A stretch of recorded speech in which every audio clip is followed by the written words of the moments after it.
shoot! Watson, touchdown! Hunter Renfrow. He got him, and it's all over. Coastal Carolina rules the roost. They win the championship. And South Carolina has won the national championship. Cisco baseball team has done it again, but this time the Bulldogs beat one of the top teams in the country. They are giant killers. Get the ball advantage. He does.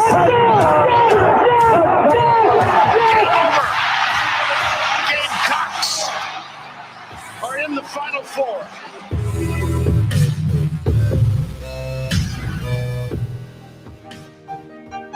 College baseball.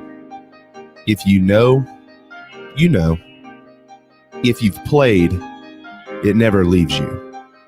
However many times you ask, you'll get that same number of answers. All different. The grass, the pop, the ting, the smell, they're all different. They're all the same. It's baseball. You see, you can't describe baseball in one word. We all get something different out of it as we grow through life. The grass, the pop, the ting, the smell. One-word answers turn into feelings, like how it feels to play catch with your kids. Feelings we remember. Feelings we gain. We all once saw the game through our own eyes. With our kids, we see it through theirs. So how do I describe baseball? I guess you can describe it in one word after all. Perfect. Although it's a sport where it's impossible to be perfect, it is. We've waited 345 days to see college baseball. 106 too long. Welcome back, baseball. We've missed you. Boy, have them. Welcome aboard. I get the goosebumps just thinking about all those young men today who will do what we all would love to do, and that is run out between the lines and play college baseball. Greetings and good afternoon, and welcome aboard the JB and Goldwater Show, live, loud, and online, and driven by our friends and yours at Stokes Volkswagen, StokesVW.com. We're on the JB and Goldwater app. That is free. You can watch and listen to our program right there across all social media platforms at JB and Goldwater, individually at Sports Radio, at Sports Media JB, and at Darren Goldwater. We're not going to give you the phone line today because there's no time. It is full. And starting in about 2 minutes until we end the program at 2 o'clock this afternoon. And we also now have a special announcement.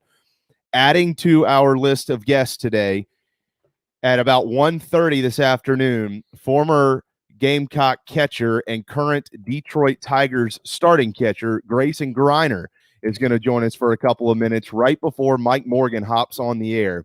This is our lineup. You'll love it. You'll love it. It is all certainly garnet and black jaded. There's no doubt about that. But they can talk about everything in this state with baseball because they have been with every coach in this state in some way, shape, or form at some point in time in their careers. We're going to talk about opening day with all of these guys. Drew Meyer in just a couple of minutes. Jay Brown at 12:25, former national champion at South Carolina. Drew, of course, is a first-round draft pick. Former first-round draft pick Matt Campbell will join us at 12:45 this afternoon. Former ace in Columbia and Phillies draft pick Mike Cisco. He'll join us at 1:05. One of the greatest hitters we've ever seen in the Gamecocks program, Michael Campbell, at 1:20 this afternoon. Grayson Griner is going to grace us with his presence, and one of the best, maybe the best voice in all of college baseball, Mike Morgan, will hop on at 1:35 this afternoon to end our program. But real quick, before we get Drew in here, we'll start with today's 2-minute drill and get you into the weekend. Although baseball starts, it's not the only thing that we've got to get to.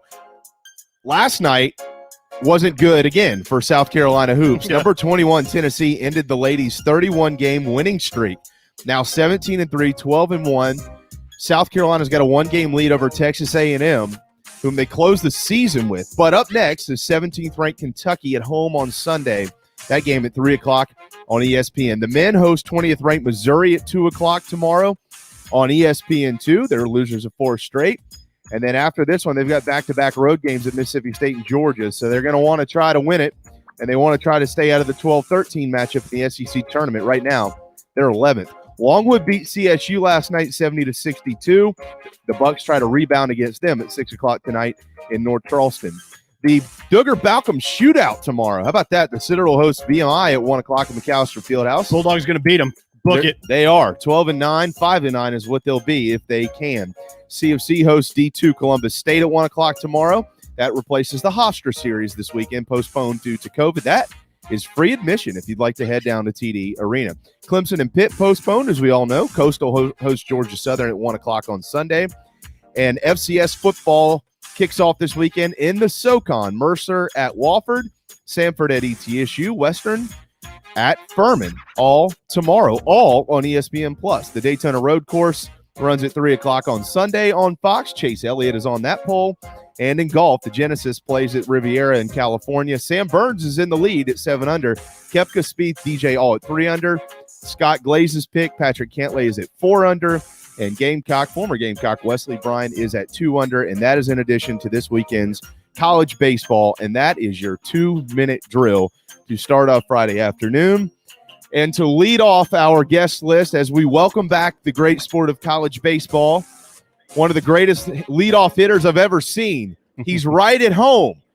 Drew Meyer, former All-American and first-round draft pick for the South Carolina Gamecocks. And, Drew, it's been 345 days, brother. We've never had to wait this long, but the wait is officially over in just a couple of hours. What's up, man? Yeah, not a whole lot. Good afternoon to you and Darren. And, in fact, the last time I've got to watch a baseball in person was the last game against the Citadel to close out the year last year on a Tuesday night. I came up, I had the call with Tommy Moody and threw my dad in the car with me and said, let's go on up and let's go watch a game. And, I mean, we had, just like everybody else, no idea that essentially 24, 48 hours we're going to look up and the world was going to stop. So definitely excited to get back. I'll be the first to tell you, I have kind of taken a back seat to sports since all this happened. It's just not the same when you don't have the fans in the stands and the excitement. And we athletes live to play for that kind of stuff. And so I am about as ready as you can be for college baseball. A couple of quick hitters real quick before we get back into it with Drew. The College of Charleston has postponed today's game. They'll play a single game tomorrow at 2 o'clock and a doubleheader on Sunday at Patriots Point. And Charleston Southern also, they've banged it today as well. They've got Boston College this weekend, and they've got a doubleheader on Saturday starting at noon.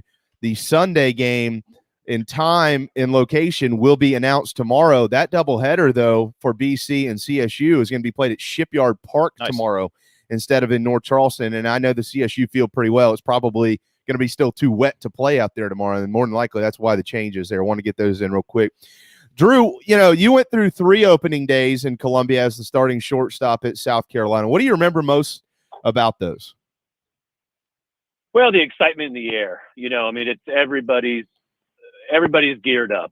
Everybody's going to have the magical season. It's all going to come together. You put your work in. But, my freshman year was certainly more nervous than the rest of them. I'd come in with a lot of expectations and coming behind Brian Roberts and Adam Everett. And Gamecock fans got to see some pretty good play out there at the shortstop position. And, I was just a little 18-year-old little spastic kid that could, throw as hard as he can and run fast. So it was really just a little probably more nervous that series. And in fact, I went 0 for that entire opening weekend series against Charleston Southern. So I didn't handle it that well that year. So, and then my next year was sophomore year. It was really just, we had such a brutal ending to the 2000 year of losing to Lafayette, the Super Regional. So we really just wanted to strap it back on and get back out there.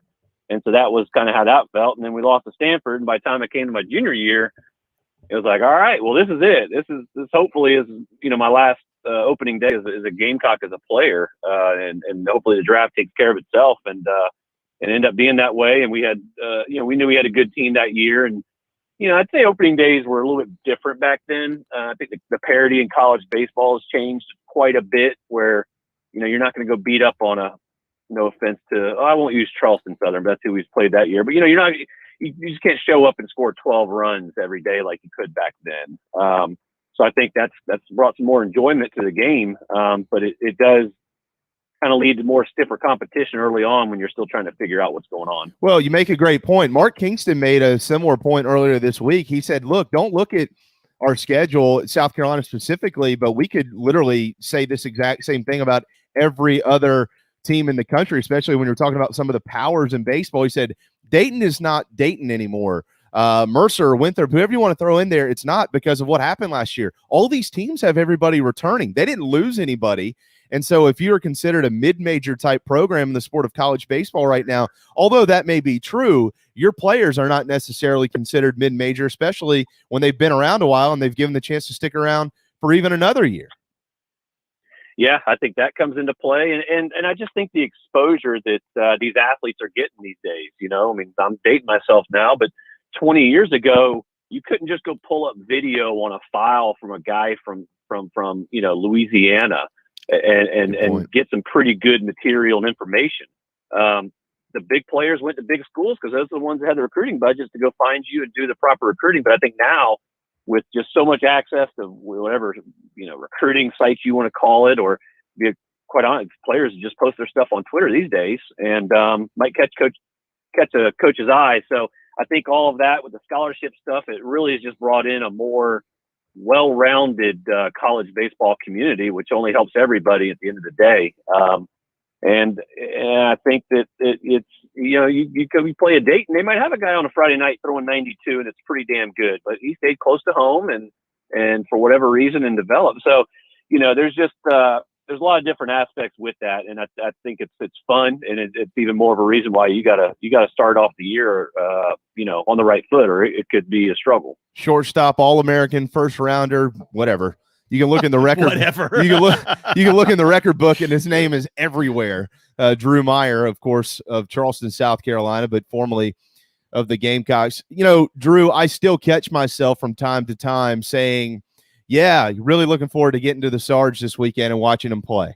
And it's been well over a decade now since we've been able to say that, because Founders Park opened in 2009. It's hard to believe this is going to be, what, the 12th or 13th season of Founders Park as opposed to Sarge Fry Field. But how often do you close your eyes and remember everything about Sarge Fry Field? I joked with Mike Morgan about this a couple of weeks ago, the old racquetball courts down the right field line, but just how cozy it was, and the third base hecklers, and when that ball hit the wall, if you hit one off the wall, everybody in Columbia knew it.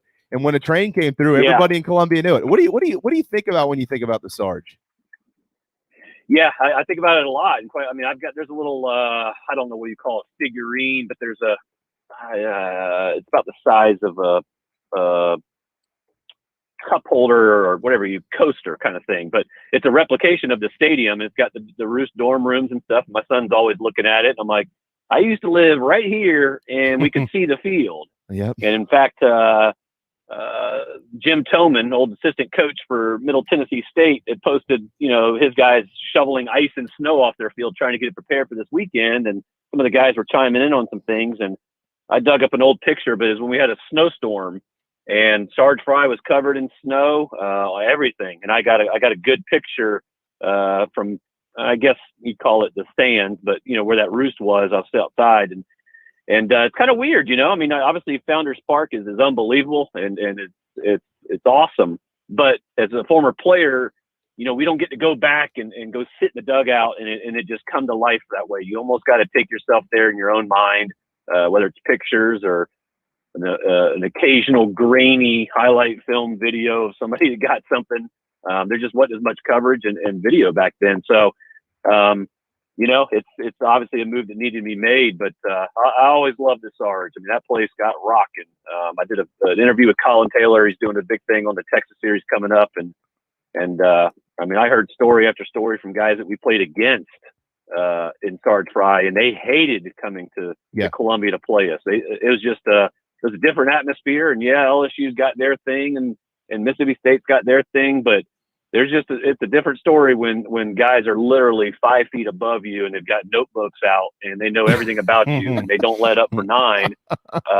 It's really an extension of how we viewed our teams. Of we are going to be so annoying and nagging all game that ultimately you're going to make the errors or make the wrong pitch or something's going to happen, and we were going to find a way to win. And we fed off the fans like crazy, and I just hate that for all these athletes, even though they'll have some fans in there today.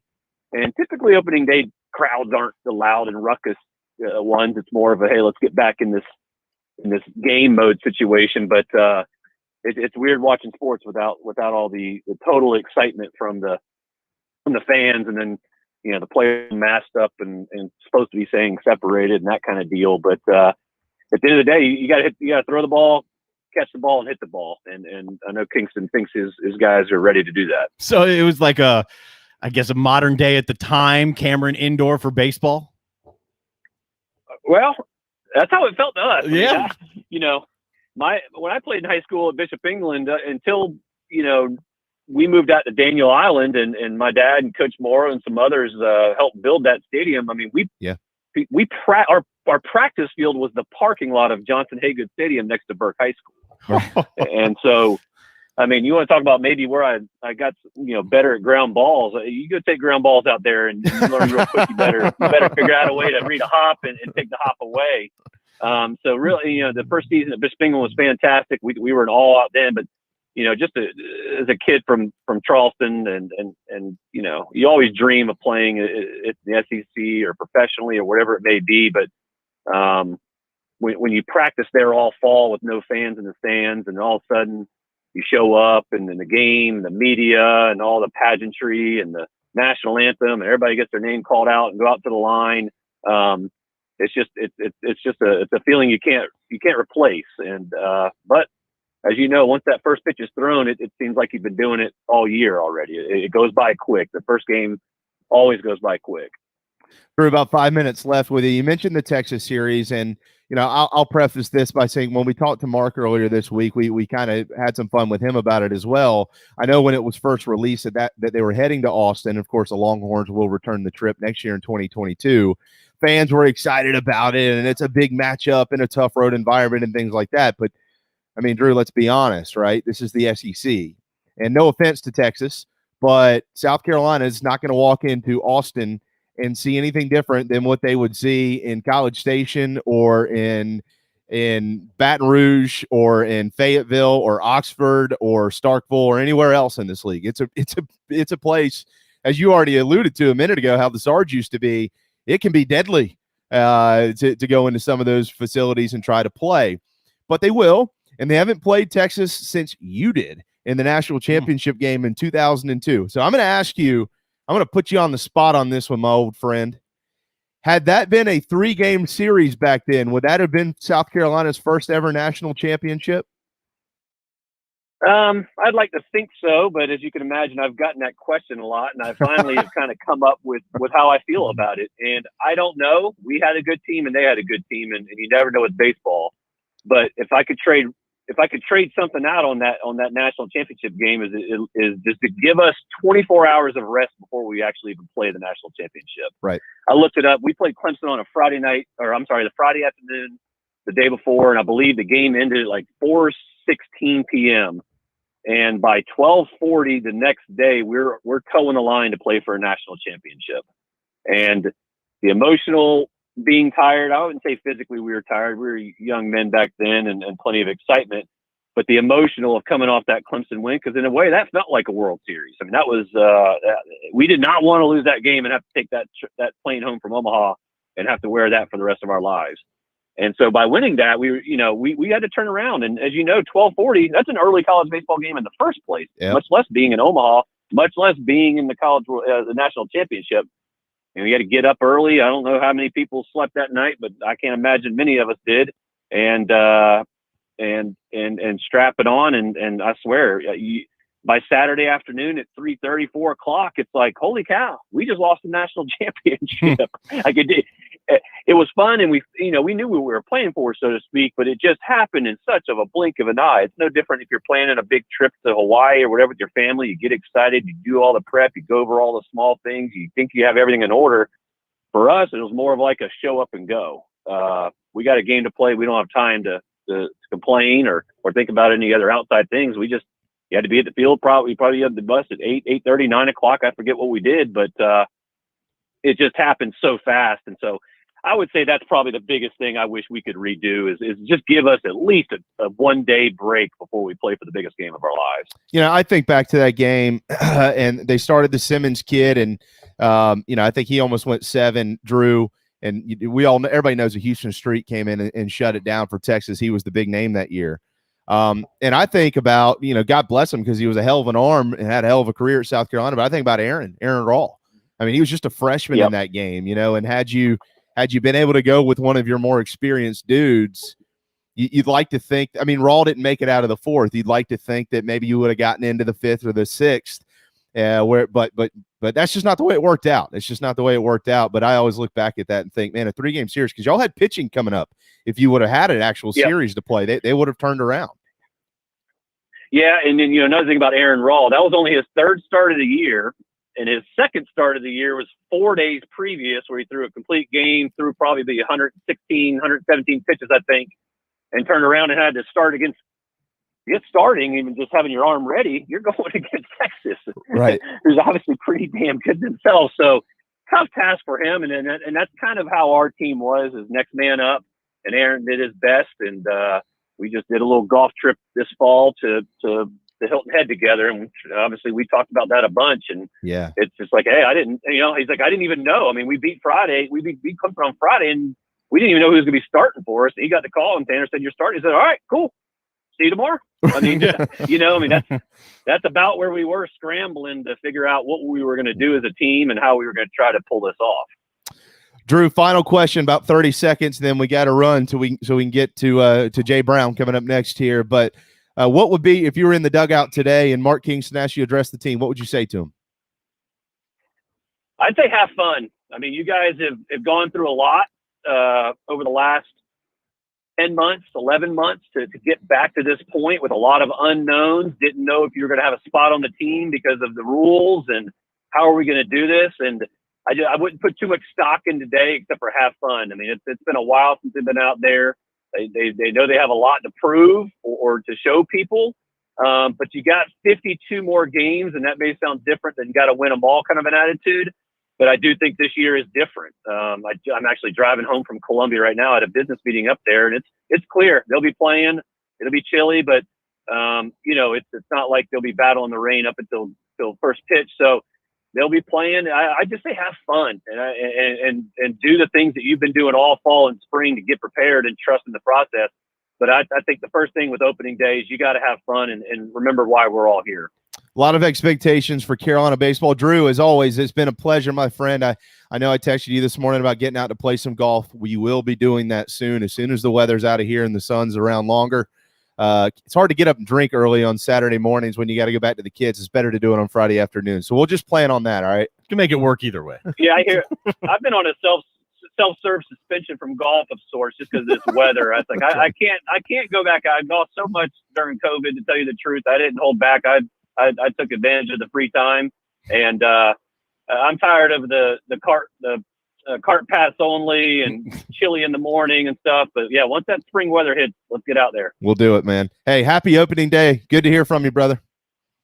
You too. Y'all keep up the good work. Thank you. Drew Meyer, former All-American first-round draft pick at South Carolina. Time for a timeout. When we return, a national champion, Jay Brown, joins us next on the JB and Goldwater Show, driven by Stokes Volkswagen. Is your old car really scary? Does it look dreadful or smell awful? Don't be frightened. There's never been a better time to trade in your spooky old car. Stokes Volkswagen just received a new shipment of the VW Atlas and VW Crossport. But here's what makes that even sweeter. Every new Atlas and Crossport is $3,000 off MSRP. Plus, every 2020 Volkswagen is available with 0% financing. That's right. You get both the huge discount and 0% financing. So if you want to play trick or treat at other dealerships, that's okay. Come see us at Stokes Volkswagen on Ashley Phosphate or visit StokesVW.com. Peace and love at Stokes VW. Plus tax tag includes $399.50 closing fee. Offer subject to lender approval. Expires month end. What's up, everyone? JB here. Want to tell you about my friends at Mcfadden Pest Control, as we do every day on our program. I love these guys. They've been in business over 40 years, and they treat our family like they've only been around for 4 days. Always doing their best work, trying to earn our business, although they know that they'll always have it. Heath and the guys take care of our quarterly, our mosquitoes, termite bonds, anything we can get them to do, they do it. They're the best. their friends. Heath even often texts me and just asks to see how my family's doing. It's amazing. I can't say enough about Mcfadden Pest Control. Switch to them. You'll never have anyone else protect your home. McFaddenPestControl.com, McFaddenPestControl.com here in the Low Country. Family Bingo Night is back. All 3 Dog and Duck locations. Every Monday from 6 to 8 is the perfect time to bring the kids, have dinner, and play bingo. They've upped the prizes with retail store gift cards, gas cards, in-house cash cards, and kid-friendly gift cards like Nintendo, pizza, App Store, and more. Thanks for supporting local businesses like the Dog and Duck in Bell Hall, Park West, and on Clements Ferry Road. Play ball! Hey, South Carolina, what's going on? This is Patrick Davis, and you are listening to my friends JB and Darren on the JB and Goldwater Show. Running through them as quickly as we can, but not too quick. Happy opening day, and welcome back. Yeah, I'll let you go ahead. I know you love it. I mean, I'll pump it up again. Yeah. It's good. No, I'm good with that. There you go. Alabama, 12:26 on a Friday afternoon. Happy opening day. Hey, if you're going to be watching or listening to opening day at your homes today, how about a cheesesteak? It's a great day for one, right? It'll keep you warm. Keep you warm, yeah. DB'scheesesteaks.com. Have them deliver. Drop it off before first pitches at 4 o'clock. Again, remember, C of C double dip on Sunday. They're postponed from today. So is CSU. They'll double dip tomorrow against Boston College, but at Shipyard Park as opposed to in North Charleston. A national champion is on the line, and I'm happy to call him a dear friend and, on a personal note, a former roommate. Jay Brown, former 6'5" right-hander of the South Carolina Gamecocks, joining us from Columbia, South Carolina. What's up, man? Hey, guys. Thanks for the introduction. I think all of that, the most flattering was roommate of Jamie Bradford. Oh, God. What a time in my life. Yeah. Top of the tombstone right there. Yeah, look, I brought you on to tell stories about baseball, not me. So we're not going down that road. First and foremost, how is Lauren? How are the kids? How are you? Man, we are living the dream. I mean, it's cliche, but we are. Baseball season is starting not only for the Gamecocks, but also for the mighty River Dogs of Irmo Little League. All right. So you're speaking to the head coach. So I think our 7-year-old team is going to make a run this year. Dance recitals are getting prepped up for my daughter. It is full dad mode right now. So we've got the head coach of the River Dogs on, Jay Brown. Nobody knew that we were heading into minor league baseball. Jay, that's awesome. I know you inside and out, and I know one of the things that you can't wait to do here is take your kids and your family down to Founders this year and watch the Gamecocks play. What knowing that you put that uniform on, you've got a ring to prove it, a big one, and then walking your children into the ballpark to watch baseball. How do you describe it? Yeah, man, it gives you chills just you mentioning it, now. And my kids are 7 and 5, and they're to the age now where they're starting to understand. Understand like what a national champion means, or being able to play baseball at a collegiate level. My daughter, my 5-year-old, she's specifically inquisitive about my arm surgeries and my Tommy John surgery and some various things. But to be able to kind of relive the memories at Founders Park and, from 10, 11, 12 years ago now with my kids, like it's special. It's, and they're not overly like technical baseball fans. They just like being around and in the environment. And so we're looking forward to being able to get out there this year and, in a hopefully normal-ish type of season. And the playgrounds are open, and the hot dogs and the popcorn is popping, and it's going to be a great year to take them to the park. Jay, when we look around this state, you know baseball in this state as much as anybody. When you were at South Carolina, Monty Lee was on staff.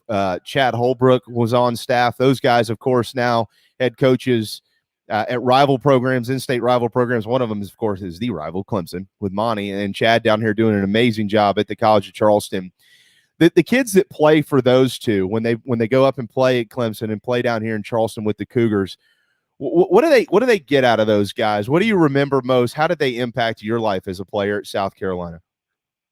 I think more than just more than just X's and O's on the stat sheet or a name on the roster. Is those guys, Coach Tanner, Coach Calvey, the influence they have on the beyond baseball. I think that's something that the players in this state are blessed with a number, and not just those coaches. You look at Winthrop, you look at Coastal, you look at all of these programs. They're just solid programs with solid people at the helm. And South Carolina is a gem when it comes to college baseball. Glad to be a part of it, happy to be a part of it, and kind of help cement that reputation. We were just talking to Drew a minute ago, Drew Meyer, and we were talking about the Sarge, and I'm sure you do the same thing that I do because it came out of everybody's mouths so much back in the day. The Sarge just rolled, and I do it all the time when I'm talking about Carolina baseball. Man, I'd love to get up to the Sarge and watch Founders Park. It's hard to believe, dude, and you were in that transition between those two facilities for South Carolina baseball. It's hard to believe that it's 2009, 12 years ago, part of 3 decades ago, believe it or not, that Founders Park was first opened to Carolina baseball. But how often do you drive by your old office over there where the Sarge used to be and just look out there and kind of close your eyes and think, man, what used to be here and what fun times we used to have in it? You're exactly right. I was telling somebody not too long ago, I was over there last month in January. I can't remember what for, but was walking with somebody kind of on the courtyard area. And really, if you didn't know that anything like that ever existed, you would never know because there's no sign, there's no resemblance of any type of baseball facility there. But, I remember, practicing and then going to the little golf course in the back with the putting and the chipping. And, we didn't know any different, from a college baseball facility. Sure, we went to other stadiums that had maybe a little bit more, glisten and shine. But the Sarge was such a historic and just a mainstay in Carolina athletics that once you got there, that this was home. But it's crazy, like you said. 12 years ago, Darius Rucker singing the national anthem at Carolina Stadium, Founders Park, and it's hard to believe it's been that many baseball seasons since we've had the Sarge. Oh my gosh, I know. I remember sitting there. I think I was on the second row. Right behind the dugout. Of course, you weren't. You were down on the field, but Smoke was there, and I was sitting with him and Disher and a couple other people, and just thinking about this. It was right before these guys had to leave and go to pro ball, and thinking about the Sarge and just all of the neat little intricacies. All these little characteristics that could only be that could only be. I mentioned to Drew, Jay. If you hit a missile into the gap and it hit the wall, everybody knew it hit the wall. Like if you were taking a nap on campus, you woke up. Did you ever have one hit that hard off of you? Yeah, well, I don't know about the wall, but if you remember, they had a little golf course, short game area. Then there was the train tracks and some, bushes and everything. And then I think there was like a storage facility. Well, Smoke hit one in inter squad that I think cleared that storage facility back there. It had to be 500 plus. Yeah. That was the one that I remember specifically, that no ballpark would have held that. But one fun fact, and this, for I guess just some giggles, but the Sarge, the way that sheet metal fence was, you could be, and pitchers, we just kind of hung out on the warning track during BP and got balls so the outfielders didn't trip over them or get in the way. But you could be along the right field line at the right field foul pole.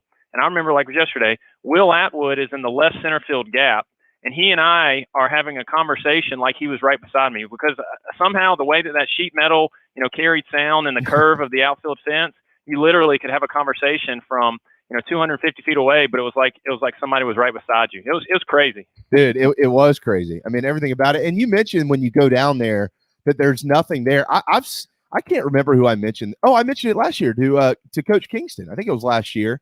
And I said, hey, Coach, has anybody brought up, or have you been in any discussions with Coach Tanner or anybody up there about maybe building some type of replica of Sarge Fry Field, even if it's at Founders Park? There's plenty of space to do that out on the concourse, because there are so many people that have no idea what that was. I mean, what that meant. I mean, that's where Carolina baseball truly was built. I know the national championships came in the new park, but that's where it was built. Like, you used to work for the athletics department. What do we need to do to push a project like this across the finish line? I don't know. I think it'd be. I've got, you saying that, I'm looking. I've got a little Sarge Fry field cutout. I think they maybe gave it away, to the players the last series at the Sarge or whatever. But I've got it sitting on my desk. I think just something like, to your point, there's a lot of people that have no idea, what it was, what it is, and how many studs came through that part. Jay Brown, national champion in South Carolina. All right. So when you were in junior college, Jay, you were one of the top arms in the country, throwing mid-90s, came to South Carolina, of course, had to go through some arm issues. Why did you choose to play baseball at South Carolina? Who else was recruiting you, and what was it that stood out about the program in Columbia? Yeah, so I grew up Southeast Georgia. I guess was kind of a Bulldog fan. Nothing, no diehard Georgia fan or anything, but I grew up in the state. So I was getting recruited by Georgia. I got a call from Clemson at the time. It was Coach O'Sullivan was recruiting there. Got a call, but it was pretty far along in my recruitment in South Carolina, so it kind of just fizzled out. Talked to Virginia, talked to a few other schools, but I'll be honest with you. I was graduating from high school during that 2002, 3, 4 Omaha trip that Coach Tanner and the baseball team went, and wasn't good enough to play Division I baseball. And so I ended up going to junior college. But remembering that stretch and just remembering, Columbia is not that far from my hometown, and Georgia, it gets all of the buzz and all of the, at least being a Georgia resident. But I was like, South Carolina, the way Coach Tanner runs that program, at that time, I think Drew, I'm trying to remember, and y'all may have talked about this. Was it 2003 that Drew led the country in hits? I can't remember exactly, but they were a juggernaut, and I was like, if there's an opportunity to go to South Carolina, I'm going to jump on it. And lo and behold, Coach Toman, he was one of the first ones that recruited me out of junior college, and came on a visit, committed during the visit. And so I committed a little bit early. There may have been some other, but when you know, and I knew and committed on the spot, and the rest is history. How many times did he call you big guy in that first conversation? Oh, well, I mean, I probably shouldn't even say this, but we went to up at Young Harris was where I was. They had this little country buffet, and we hammered some fried chicken and mashed potatoes that night. It was just me and him, and as many drumsticks as we're eating, big guys were called, if that makes a sense. But it was awesome. Jay, I played in junior college, of course, like you did, and so many guys that we know, and we're today focused on Division I baseball kicking off here in 2021. But junior college baseball this year, I think, might be the best it's ever been because of what we went through with the pandemic. There just hasn't been a lot of movement on rosters. There weren't. If you were a JUCO kid last year and maybe ready to go on and play at a different level of baseball, you might have not gotten that opportunity because kids were afforded an extra year to come back and play. And so when you look back at junior college, we've got some amazing junior college programs in this state, like Spartanburg Methodist and USC Lancaster and Florence Darlington and so on and so forth. When you look back at junior college, what's most important for a kid who goes to junior college to play baseball to try to advance his career? How important is that time, and what should he be doing?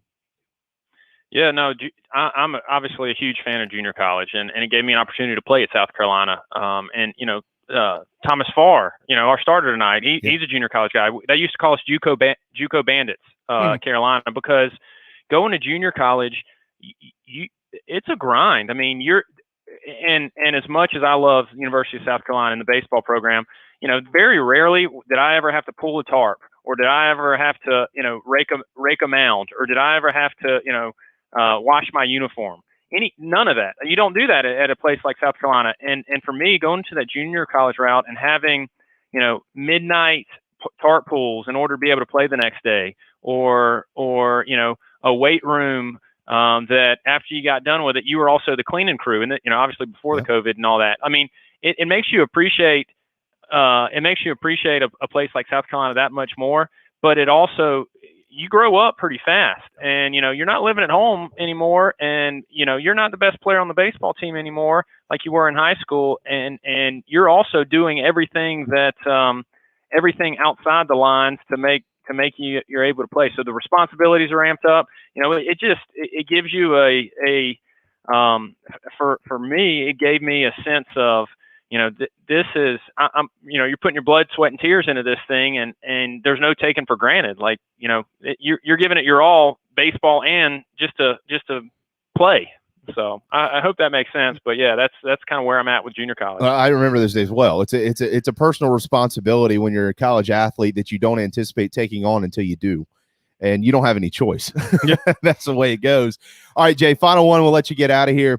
You mentioned Drew. Of course, Drew was right prior to you, and the guy right after you is another pretty good arm, but he threw from the opposite side, Matt Campbell. And all of you, of course, have extensive time in Omaha. You, of course, are the only one, though, with a ring. This program now hasn't been there in a while. All right. And there was what was so great about that stretch that team you were on that started that run of 3 straight years playing in the national championship series and winning 2 of those was once you did it in 2010, the next couple of years, I don't want to say that it was easy, but it had rubbed off and leaders were developed out of that experience. And this program doesn't have that right now. They don't have anybody who's been to Omaha. It doesn't mean that they won't get there necessarily. But what's most important? What do you remember most importantly about that 2010 team when you made your run outside of the talent? That was a talented team. But what else was so valuable? What characteristic should this Carolina baseball team, or for that matter, any team, Monty's team up at Clemson, Chad's at the college, wherever it is, what characteristic do they need to be able to get to the heart of America and compete for the sport's top prize? Yeah, people talk about this all the time, and culture is the buzzword that's always thrown around. A team has to have good culture, but then when you actually try to figure out what it is, it's very, very difficult to define. But it is culture. Team culture, team chemistry is what it's all about at this level, because you mentioned it, talent-wise, everybody's got talent at this level, but it's accountability. It's what is going on inside the locker room when the coaches aren't around. What's going on the weekends, after a win or a loss that is either putting you in a position, to win tomorrow, or not putting, what kind of choices are you making outside of the field? And it's not because the coach tells you need to do this or you don't need to do that. It's because, you have that responsibility. You have that wherewithal to not, you don't want to let your team down. You don't want to let the guys in the locker room. You got to have different personalities. I mean, I'm thinking back to that 2010 guy like Adrian Morales comes to mind. That guy, he was a JUCO bandit. There were things that he called some of those position players out on that needed to be called out on. There were other characters. There were other personalities in the locker room that just all meshed well together, and we were all we got to that point where once you're an old machine, once you're going down a hill, it's hard to stop it. And it got to the point where we showed up, and no matter if we were up in the first inning or down in the 8th inning, we felt like we were going to win. And once you get that kind of chemistry and that kind of culture, it's hard to go another direction, good or bad. And so we were able to create that culture in a good way, and the rest is history, as they say. You're a former college baseball player. You'll always be a national champion. You're now a dad, and we all look back and miss our days playing the sport of baseball. If you could address a locker room on opening day, what would you say? Man, I would say in a heartbeat that don't blink, because as a baseball player, maybe other sport athletes, you get this too, but I know that especially as a pitcher, I mean, I can remember at bats with people 15 years ago that I faced, and the pitch sequences, and to have an opening day and the buzz around opening day, and to be able to put the spikes on one more time and to fire the arm up and be off the mound. Like, I mean, you give a lot of stuff in this life to be able to go back in time and do that. And so, for those in the locker room, don't take it for granted. It seems like it's a grind sometimes. It seems like sometimes it's difficult to get motivated, but once it's gone, there ain't ever getting it back. And I can go out and I can play some church league softball, and I can go out and I can throw BP to some 7-year-olds, but there's nothing like stepping on the mound at Founders Park or really anywhere in that competitive environment. And so that would be what I would tell them. Don't blink, don't take it for granted. As always, man, it's been wonderful to catch up with you. You give my best to Lauren and your family. I'll give you a shout here soon. We'll try to find a way to all meet up one weekend in Columbia and go watch some baseball or something like that. But thank you for your time. Wonderful stuff. And we'll talk later, okay? Awesome. Thanks, guys. Thanks for having me. Always. Jay Brown, national champion, former right-hander for the South Carolina Gamecocks. All right, we're not done. Back to the phone lines we go. Coming up a little bit later, Mike Cisco will join us. Michael Campbell will join us. Grayson Griner will join us. And Mike Morgan will also join us as we continue to celebrate opening day. Thanks to Jay. Thanks to Drew Meyer. And thanks to this man, former first-round draft pick out of South Carolina. He also had a chance to compete in Omaha, Nebraska. It is left-hander or former left-hander. He's got a little gray in his hair now, but that doesn't make him any different. Matt Campbell joining us here just a couple of hours from first pitch. What's going on, brother? How's it going? You doing all right? Yeah, I'm doing fine. I was earlier. I said I sent Darren your Twitter handle or something, and yes, and he said I had to figure out who the hell Soup was. Yeah, I mean, if I'm going to make a graphic, I need to figure out who this. Like, I didn't want to pull Campbell's Soup or something. Who's the Soup guy? I actually get that a lot. I thought it was pretty obvious, but I get asked that question a good bit. That's right. I know. It all kind of makes sense to me, but some are slower. These Yankees, man. They're slower. They're slower than us, man. Well, how's Charlotte? How are the kids? How you doing? Oh man, everybody's doing great. Charlotte's doing great. The kids are growing up too quick and keeping us busy. So it's been a lot of fun. For those that don't know, Matt is married to the sister of Michael Flint, and the Flint family has found a way to produce as many grandkids as possible for the Flints. God bless Big Charlotte and Big Fun every year. I don't know how they afford it, but all right, man. It's opening day, and as we've had a conversation already with Jay Brown and Drew Meyer, two guys quite well, and the next couple guys pretty well. In Mike Cisco and Michael Campbell. When you look back, we all miss this sport, man, and not just strictly to South Carolina, although that's where you played, but when you look back at opening day, what do you miss most about putting that uniform on? Just the build up, really. You go through the fall practices, all the workouts, the running, just everything, and then all of a sudden, here it is, opening day. Get to wear the Carolina uniform or something, whatever fan you are. I mean, just all the pride, all the hard work that you put in, and you finally get to be out there on the field and go compete for a championship, which, as you know, the 3 years that I was at Carolina, we got to go to the World Series, which was an absolute treat, and didn't quite bring it home in those 3 years, but it was definitely something I'll never forget. We were actually talking to Drew about that 2002 national championship game against Texas. So I'm gonna ask you, see if your answer is going to be different from Drew's. Because Aaron got the start, and he was a freshman, and as Drew mentioned, I think that was like just his third start of the year. And he hey, look, before Cisco got to Carolina, Matt, he was the bulldog, and then Cisco shows up. They really reminded me of each other a lot. But absolutely, do you think if that was a 3-game series, do you think y'all could have found a way to bounce back and win that thing? I do. And, I reflect on that game a lot. I remember going into it, Coach Tanner and Coach Myers, our pitching coach at the time, kind of called us into the room. I think I had just come off the Clemson game a few days before that. Aaron, I think, had a complete game, maybe against Georgia Tech or something right before that. And they're like, what do you got? What can you give us? And we were just trying to piece it together for that one game, as best we could. I do think that if we had a clean slate of fresh pitchers to go into that game, I really do believe that we probably would have come out on top with how things were going. Baseball, I mean, you got to stay hot, and we were hot at the right time, but we were just gassed.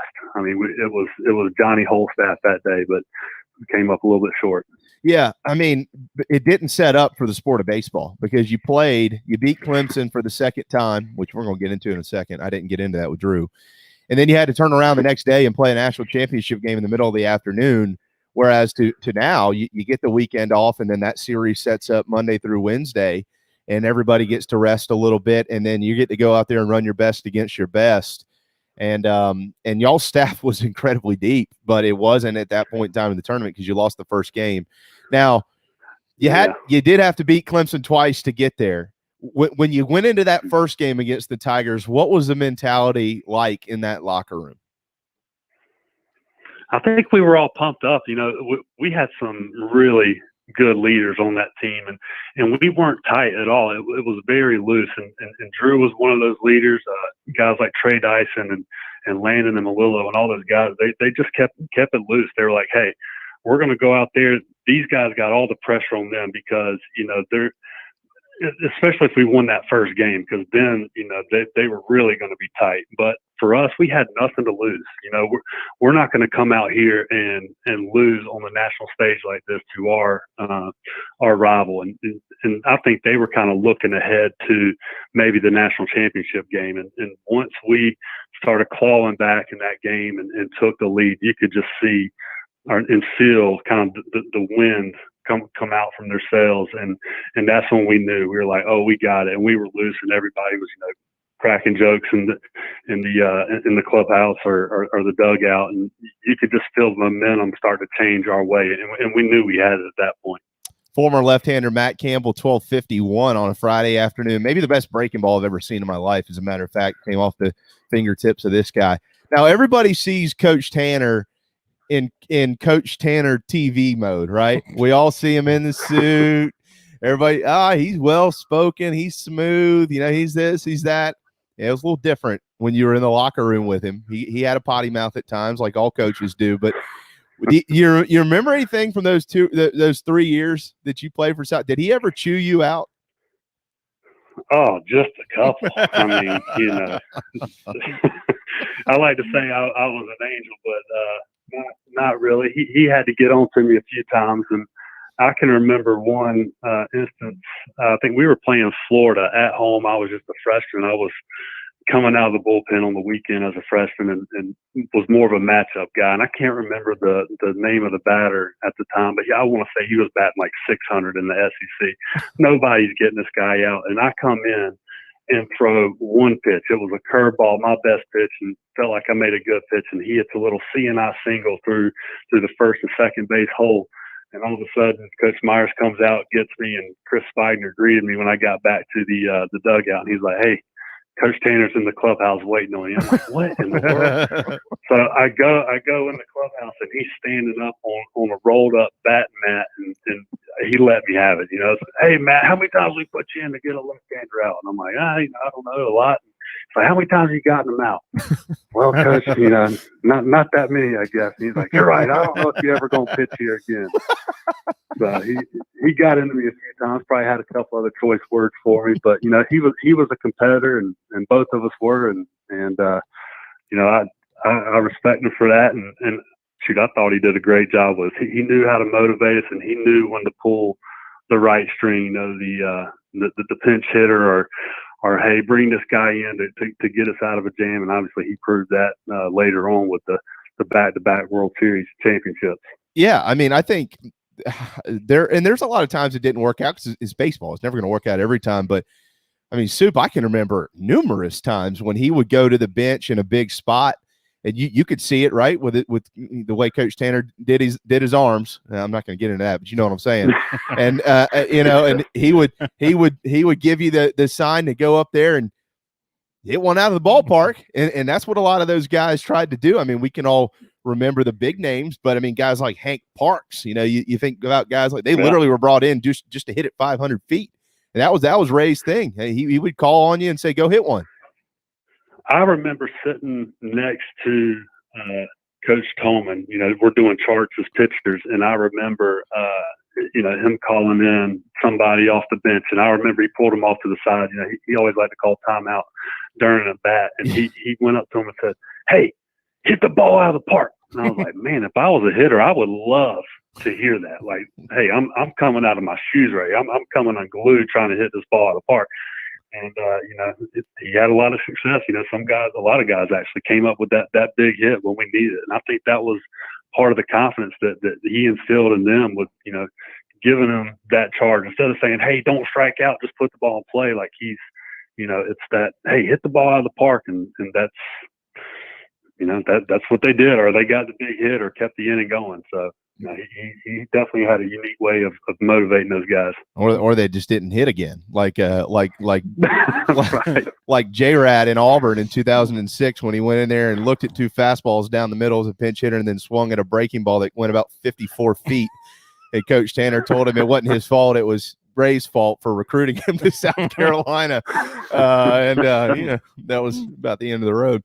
All right, so I do to kind of tie this up a little bit on a serious note here. You and Charlotte have beautiful children of your own, and you'll always remember being a Gamecock baseball player with so much pride. But how much pride do you have when you take your kids to watch baseball, and specifically if it is South Carolina? But they're starting to figure out. Dad was pretty good at this. He got paid to go play this sport. This is amazing. How does that make you feel when you get to the ballpark with your wife and your children, and knowing that they're now seeing something through their eyes that you saw through your own and the way they see it for so long? Yeah, I mean, a lot of pride. And it's funny you say that because today was actually career day at school, and Pearson, my middle child, he actually wanted to dress up to be a football player, kind of like his Uncle Mike. I'm like, hey, buddy, you didn't want to be a baseball player like your daddy? We throw the ball. And so, yeah, definitely a lot of pride. They're growing up. We go to the Carolina games, and they're like, go Gamecocks, this and that. And it's fun to share with them, like, hey, Daddy used to play for this school. Maybe one day when you grow up, maybe you want to go to Carolina or Clemson, whatever it may be, whatever's going to make them happy.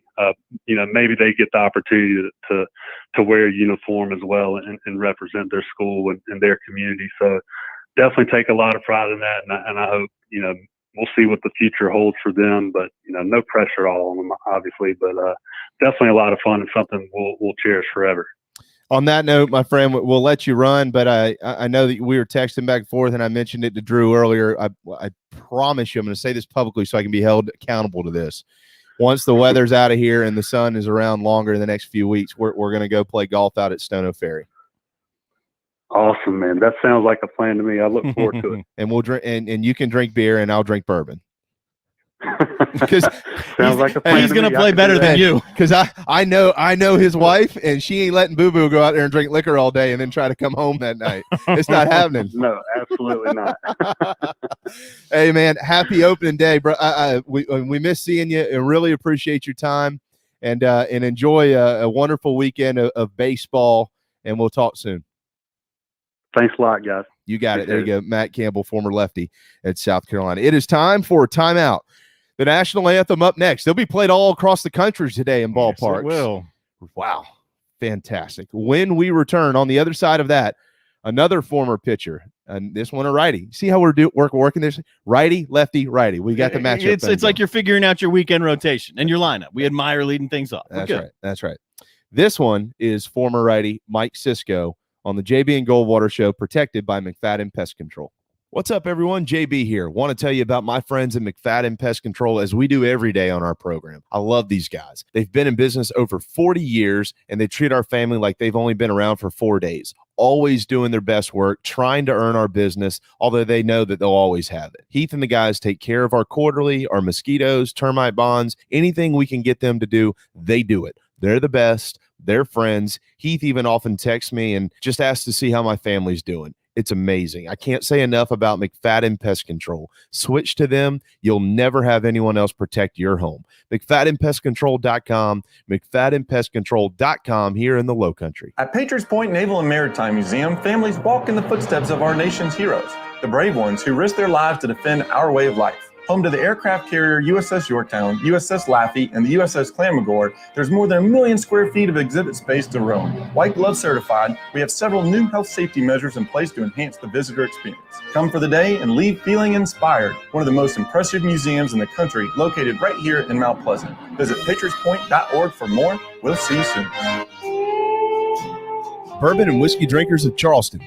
Paddock and Whiskey on James Island and the Terrace Shopping Center on Maybank is your home for the finest and rarest bourbon and whiskey drinks in the Low Country. This is where I hang out. Go meet my friends Reed and Chris and try one of their exclusive barrel pick bourbons. They have the largest private barrel collection in the state, and let their knowledgeable staff recommend your next pour. PaddockandWhiskey.com. Let not your heart be troubled. Paddock and Whiskey is here for your next double. We're all friends around here. Paddock and Whiskey, proud partners of the JB and Goldwater Show.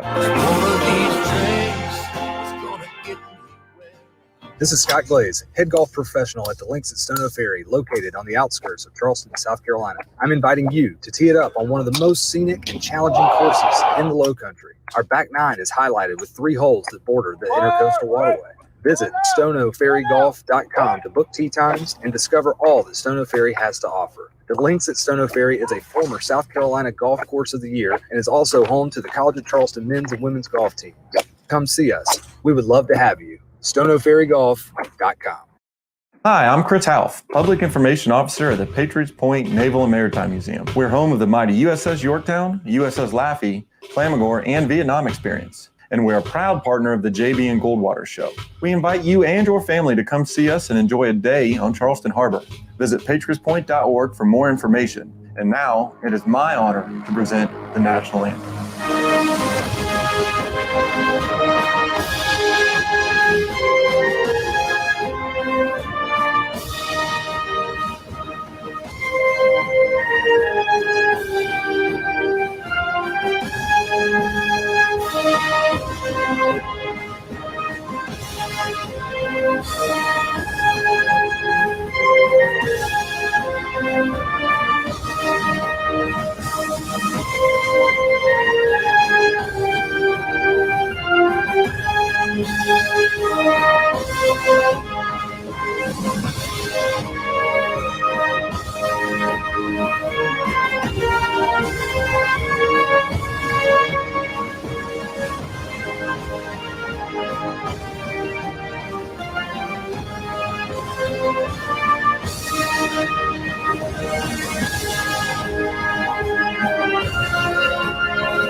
Live, loud, and online. Mr. Patrick Davis, as always, bringing us back from the National Anthem. Final hour of the work week. Happy opening day, and welcome back to the JB Goldwater Show, driven by Stokes Volkswagen on a rainy Friday afternoon in the Low Country. It has affected college baseball around here. The Cougars and the Buccaneers have elected to play double dips this weekend instead of trying to start this afternoon with all of the wet weather. But that's not the case across the rest of the state, including Columbia and Clemson, where the Tigers and the 18th ranked Gamecocks are set to start their respective 3-game series. Darren Goldwater is to the right of your screen. I am Jamie, and we have a little bit less than an hour to go this week, and then we'll be off to watch baseball like all of you. Thanks to Drew Meyer, Jay Brown, and Matt Campbell for joining us in hour number 1. Coming up, Michael Campbell, Grayson Griner, and Mike Morgan will finish the show. But first, after this guy, former right-hander at South Carolina, and most importantly,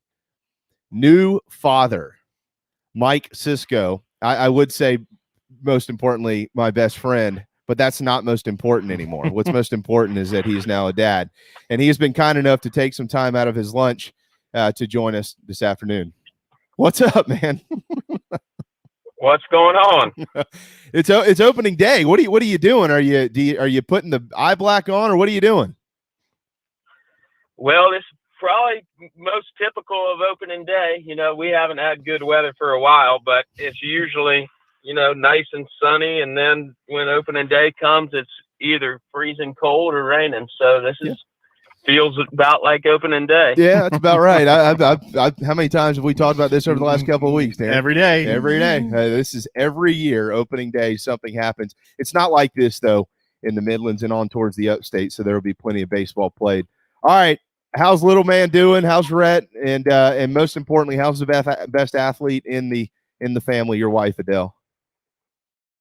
They're all doing good. The most important thing is he's sleeping. He's up to about 7 hours at night. So that's what we judge how we're doing by. So right now, doing pretty good. He's growing quick, and everyone's good. Yeah, I remember those days quite well. All right, Mike. They'll be over soon. That's right.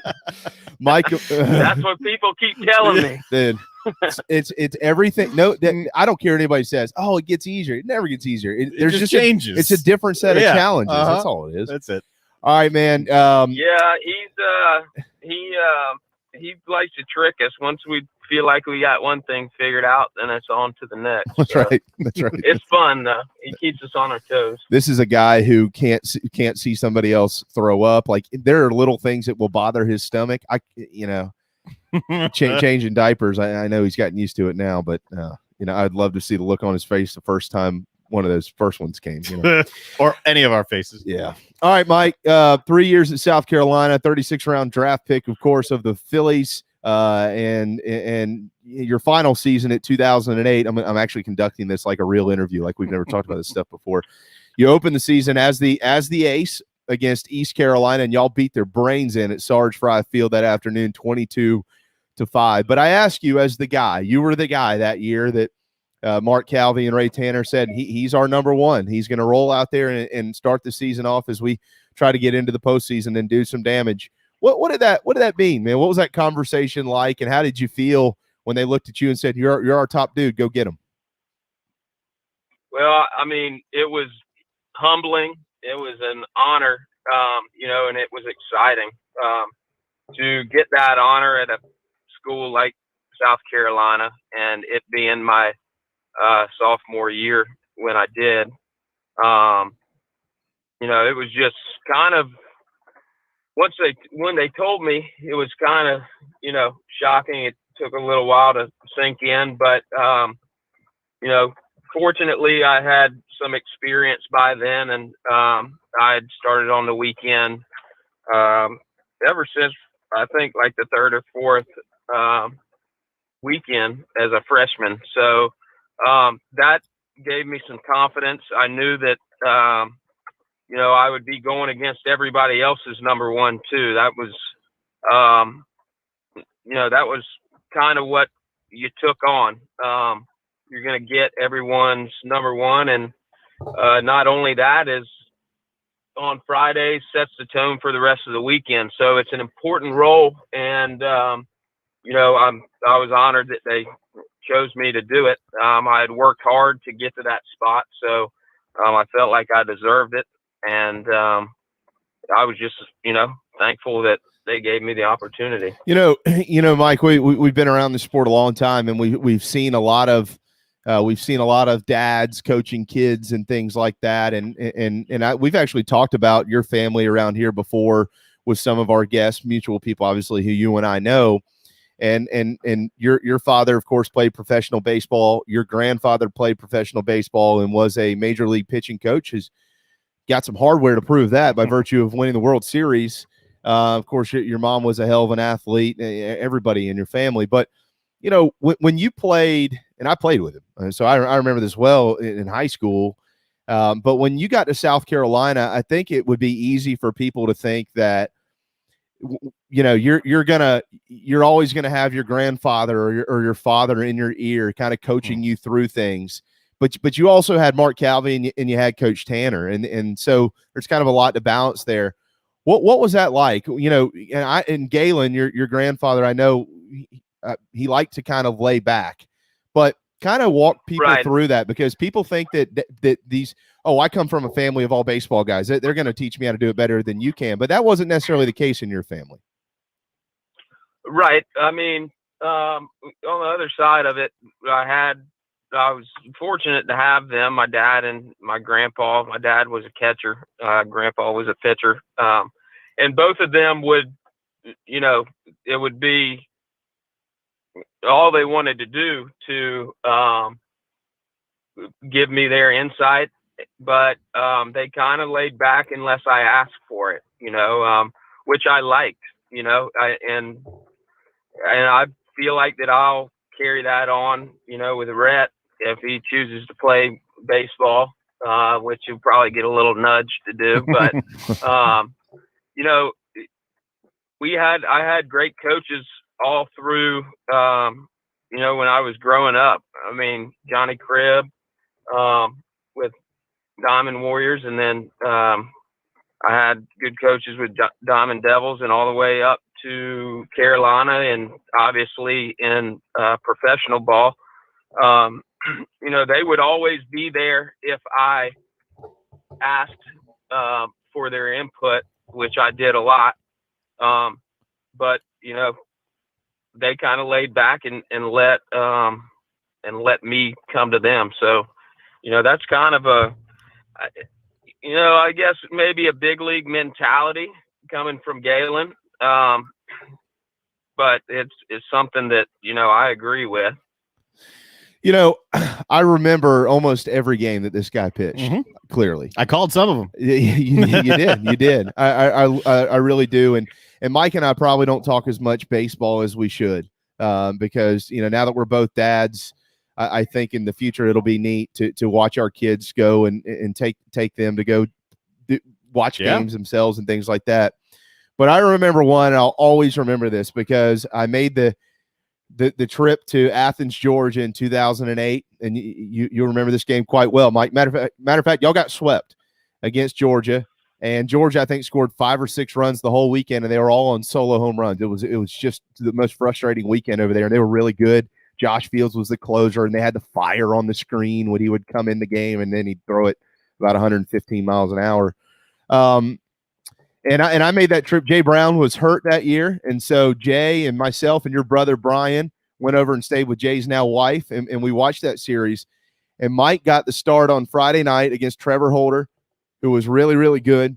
And I think this is my favorite game I ever saw you pitch because Georgia had a hell of a lineup too. Again, Georgia used to be every other year. They were really good, and they were really good this year. And people would say things about Mike like he had a bulldog mentality, and you always wonder, what does that mean? Let me tell you what that means. I can tell you, Fred Jordan said that to me facing him a couple times. Yeah, this is what that means: 8 innings, 6 hits, no runs, no earned runs, 3 walks, 3 strikeouts, 115 pitches, and he literally grinded through that entire lineup. And Mike, do you remember that 8th inning when they had the bases loaded, and I think with 1 out, you found a way. I don't know how the hell you did it. You found a way to get out of it. And you went running off the field faster than I think anybody had run around the bases that day. Take us through a game like that as a pitcher. Take me through a game like that. Your mentality, what you go through inning to inning, how you're thinking out there, just to help people better understand a college pitcher's mentality, especially in this league. Well, again, you're facing everybody's ace. So before the game, you're you might call it a little added pressure on yourself that you might not want to put, but that you got to hold them to a few runs because their other guy, the guy on the other side, is probably going to do the same thing. And it's really games like that. Once you get in a groove like that, those are the games that tend to be, they're not easy, because it's not easy to put up numbers like that and get the results like that. But those are games where you kind of just are, in a groove, and those are the games that you feel like that you remember every pitch that you threw to every batter. And when they come up for the second, third time around, it's just, I don't know. It's hard to describe. It's something that just is. It's nice to feel when you're feeling that, and it's again nice to put your team in a position to win, and that's what you try to do every Friday. Put your team in a position to win and start that weekend off right. Georgia is a tough place to play. The fans in Georgia, they have no mercy. No. I'll say that. But it's, again, playing at Georgia, playing at Clemson, LSU, those were the fun trips. I like when people talk crap, it just kind of fires you up a little more. But I probably ran off the field that fast because I was sick of being on the mound. So I wanted to get back in the dugout. Dude, you did. It was funny you brought that up because and you'll remember this as well as anybody. It encouraged you. We were talking to Drew earlier about the old days at the Sarge, Mike. You remember the third base hecklers, and they would do their homework and they do their research on opponents when they come into the visiting dugout. And in Athens, there is a fraternity house up above the right field line up a hill. And do you remember that series? You remember all the homework they did on Harley Lale and how frustrated he was out there? Yeah, that's one. I mean, there's been many times where I'm glad I'm not a social media guy and I wasn't on Facebook or anything, but that was one time that I was glad that I wasn't there too, because they did their homework on him. It seemed like they got it from his Facebook page or something, and they were wearing him out. And it was funny to listen to. I don't think he thought it was that funny, but no. they definitely do their homework there. Yeah, there's no question. All right, final couple of questions here. When you look back at everything you did, which was so much in baseball, what are you most proud of? Yeah, I'm probably most proud of, or definitely most proud of, putting in the time and working as hard as I could every day that I had the opportunity to play. Growing up, you go to camps and have coaches tell you, you don't want to look back and look in the mirror and wish that you could have done more to go further. And I honestly don't feel that way. So that's probably the thing I'm most proud of, working hard and I just love to play the game. So, that part wasn't a struggle. I liked working at it. So let me ask you about Monty. Monty obviously coaches, if you're a Carolina fan, their rival, Clemson, and he's been up there and he's very successful. I don't know if there's anybody that knows Monty Lee as well as you do. It's not just from a baseball standpoint, but you've hunted a ton with Monty, you've fished with Monty. When you talk about Monty, if you have a kid who comes up to you and says, I'm considering going to play at Clemson and play for Monty Lee, how would you describe that experience? I'll tell you this, Monty is probably the best coach that I've ever been around. And that's saying a lot because he didn't deal with the pitchers at all. And he's even a better guy to be around. It's just something that he has coaching wise. And I think he's perfect for a head coach because he has figured out that happy medium to balance, being a coach of guys that, or a coach that guys like to play for, and then a guy that doesn't take any crap, it's very hard. A lot of guys, a lot of head coaches, or a lot of coaches for that matter that have coached before and assistants and then go up to head coaches. I would say that's, in my opinion, 90% of why they're not successful. It's just tough to find that fine line to walk on, and he does it the best, in my opinion. Mike Cisco, former right-hander at South Carolina. Well said. I agree with every word that you had to say there. I'll give you a shout a little bit later, man, but I hope everybody out there who's kind of catching up on some of these former players today on our program, if you could take anything most importantly away from this conversation specifically, it's that Mike is a very, very, very proud father now. And I know that they've waited for this for a long time, and him and Adele are amazing parents and amazing people. And happy opening day, brother. I'll give you a shout later on, and I appreciate you hopping on. All right. Thanks for having me. You got it. There you go. Former righty, former All-American, former All-SEC right-hander, and former Philadelphia Philly and Anaheim, Los Angeles, wherever Anaheim, they are. whatever, Angel, Mike Cisco. Back to the phone lines in just a moment with another former player at South Carolina, and that is Michael Campbell coming up here momentarily. Also want to remind you, with all of the weather we've been dealing with, remember the critters come inside. They try to, at least. Make sure your home is protected by Mcfadden Pest Control. McFaddenPestControl.com for more information for household pests, termite, control termite bonds and mosquitoes, because with all this weather, you know what's coming next, Darren. All the wet, the critters, the mosquitoes, the mosquitoes, skeeters, as you call them, certainly coming, no doubt.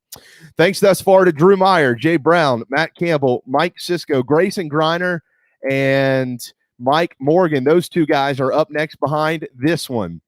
One of the best hitters I've ever seen come through the state of South Carolina, and that is every program in this state. He holds a couple of records at South Carolina. He's in the record books everywhere, like many of these guys are.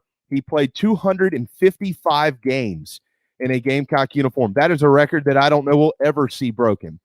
He had 950 at-bats in 4 years. Another record I don't know that we'll ever see broken. A career .315 hitter.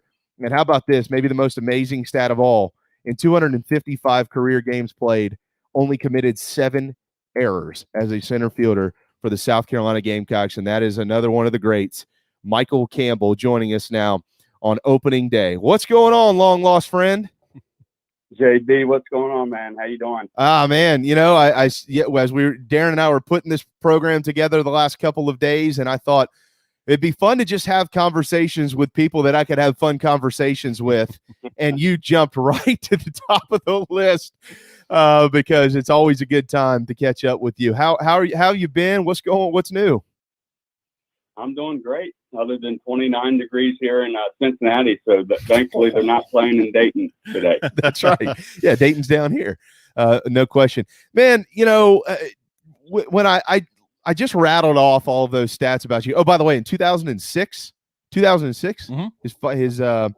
his final year at South Carolina, he hit 409 in the SEC. That's it. Yeah, that's it. When I rattle off all that stuff, man, you've coached. I think you still give lessons. Baseball will never leave Michael Campbell's blood. I know you help kids get into college now and play baseball and other sports in your profession.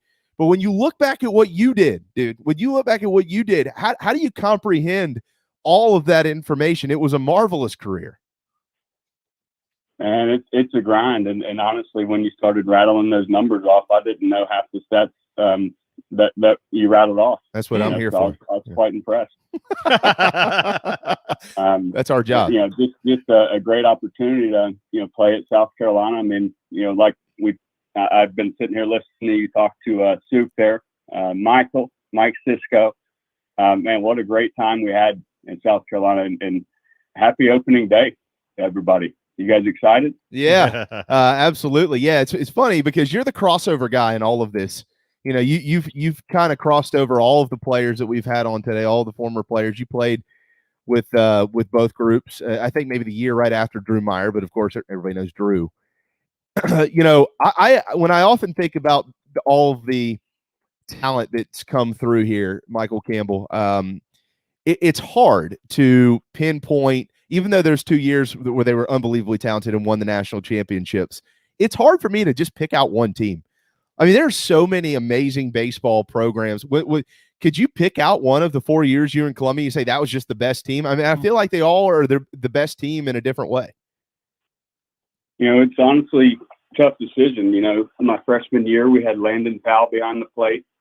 We had John Kootlangus out in center field, Justin Harris at shortstop. And then, come my senior year, we have Justin Smoke coming in, Reese Havens, Mike Cisco, Darnell.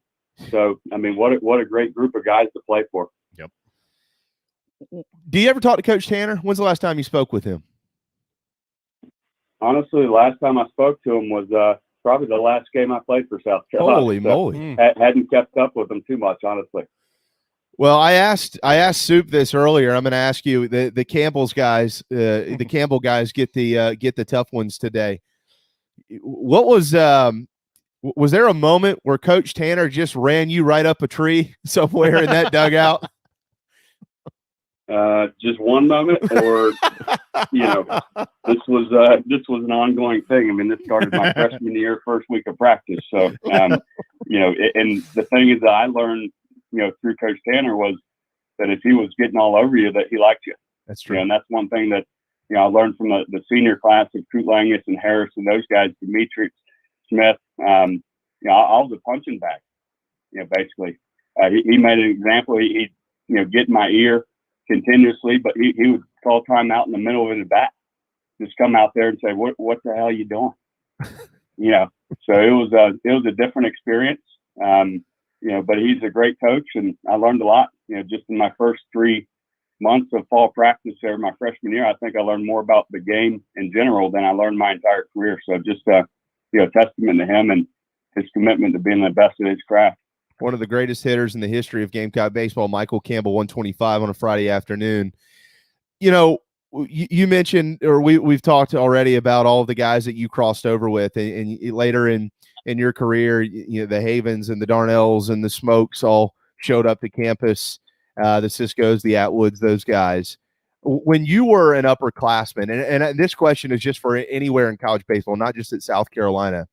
When you're an upperclassman, how do you look at the young guys that come in? Because I know that they're all different. You've got the Smokes of the world. We all know how Smoke walked through the door. He thought he was Billy Badass, right? We all know that, but he was. But how do you create a bond? How do you build a program when you have new youth, new talent coming into college baseball? What is that experience like as a leader?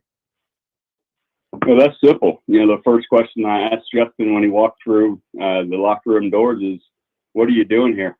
You just turned down like $4 million."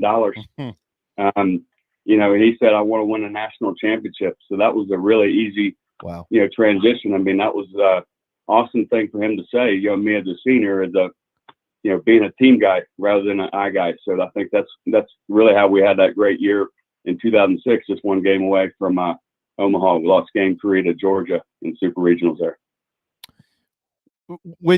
Let's talk about Omaha, because you had a chance to play up there at Rosenblatt. The first time you walked into that stadium with that uniform on, what do you remember what the first thought was that went through your mind?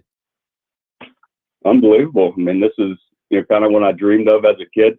You know, growing up 6, 7, 8 years old, that's what I watched in June was the College World Series, and that was my ultimate goal, was to continue my career at the highest level possible, and also get an education. So, but you know, just stepping foot in that stadium, I think we played against Miami on a Friday night in front of 27,000 people on ESPN. So, I mean, that was a pretty cool thing to accomplish, and just here to help give back to these kids now. So hopefully getting my 7-year-old in the cage, getting some swings on right now. Think about this for a second. You're one of only a very small group of people who ever had a chance to play at Sarge Fry Field and at Rosenblatt. Nobody will ever step foot in either one of those ballparks again. Have you ever thought about that? Incredible. I miss it. You know, I've been to several games, probably 20 or 30 since Founders has become available.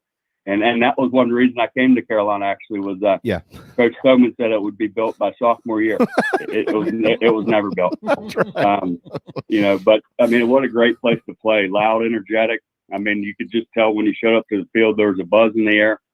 Fans are watching from the softball stands out in left field. So, man, what a great place. You got the roost there right behind left field. That's where we live. So just a great place to play as a college baseball player. You mentioned that softball field. Do you remember the home run that Landon hit in 2004 against North Carolina in that super regional?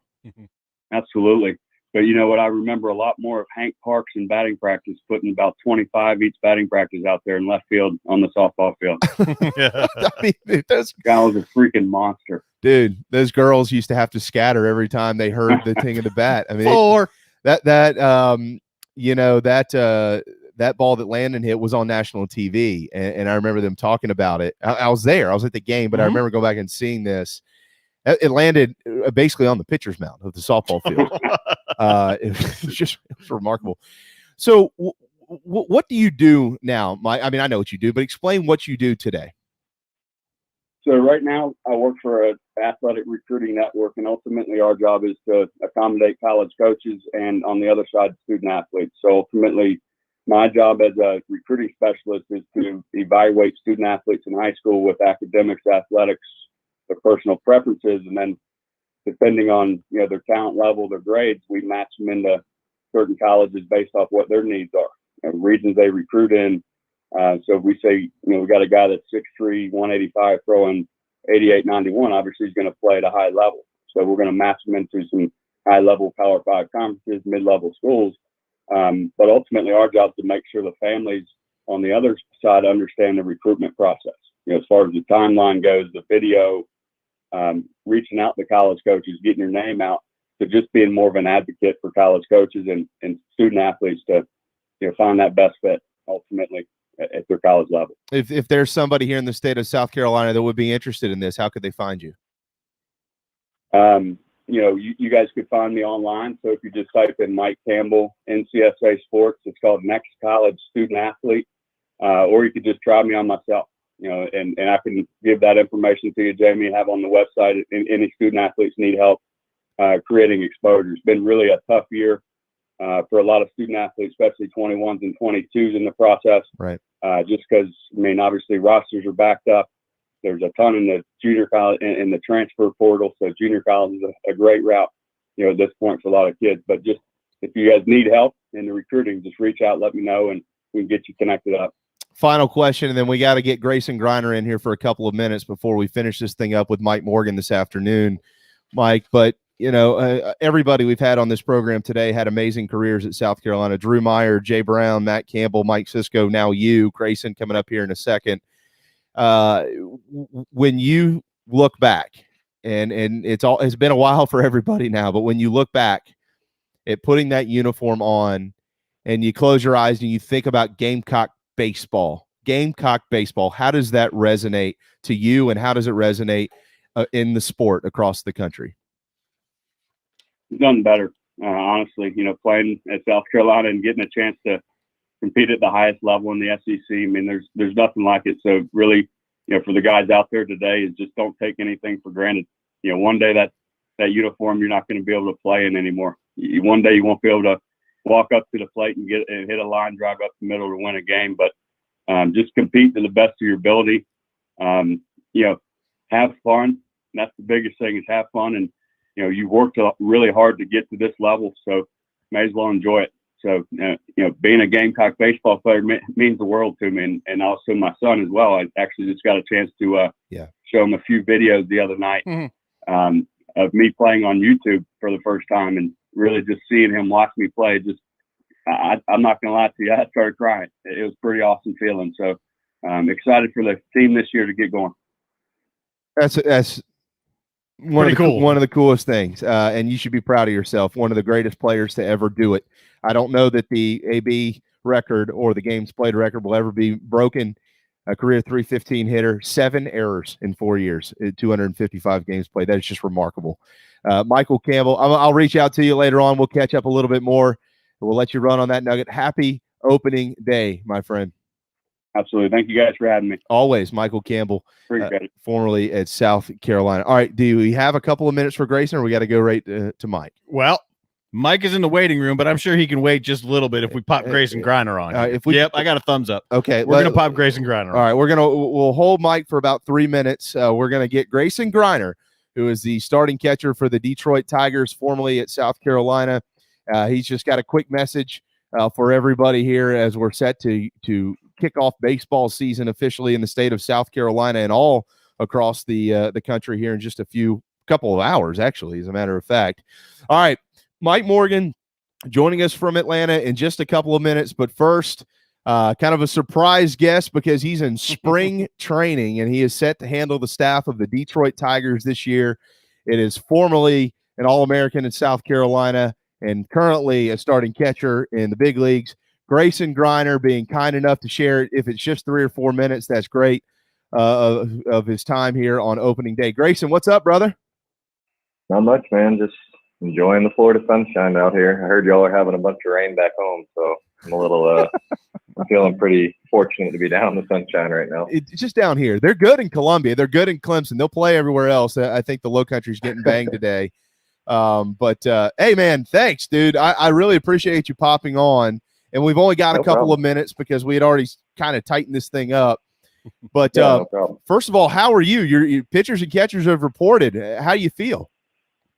Feel good, man. We just finished up our 3rd day. I think full squad begins on Monday. So that first game is going to be here before you know it, first spring training game. And with everything that's happened the last I guess almost a full year now with the COVID pandemic. It's a good feeling that as of now we're going to have a full season, and I think everyone's kind of just chomping at the bit to get back on the field and get back after it. But body feels good, family's doing well. Hope you guys are doing well, doing good also. You got 162 games behind the plate in you? I mean, I'll do whatever they ask me to, but good answer. Hope I get some. You know, what are you, 6'5"? I mean, 6'6". Yes. Okay. Yeah. Whatever. That's what I don't get is, I mean, I remember squatting down. I didn't have far to go. You got a long ways to go, dude. How do your knees feel? They're all right. I've had a couple surgeries on them, but just some minor stuff.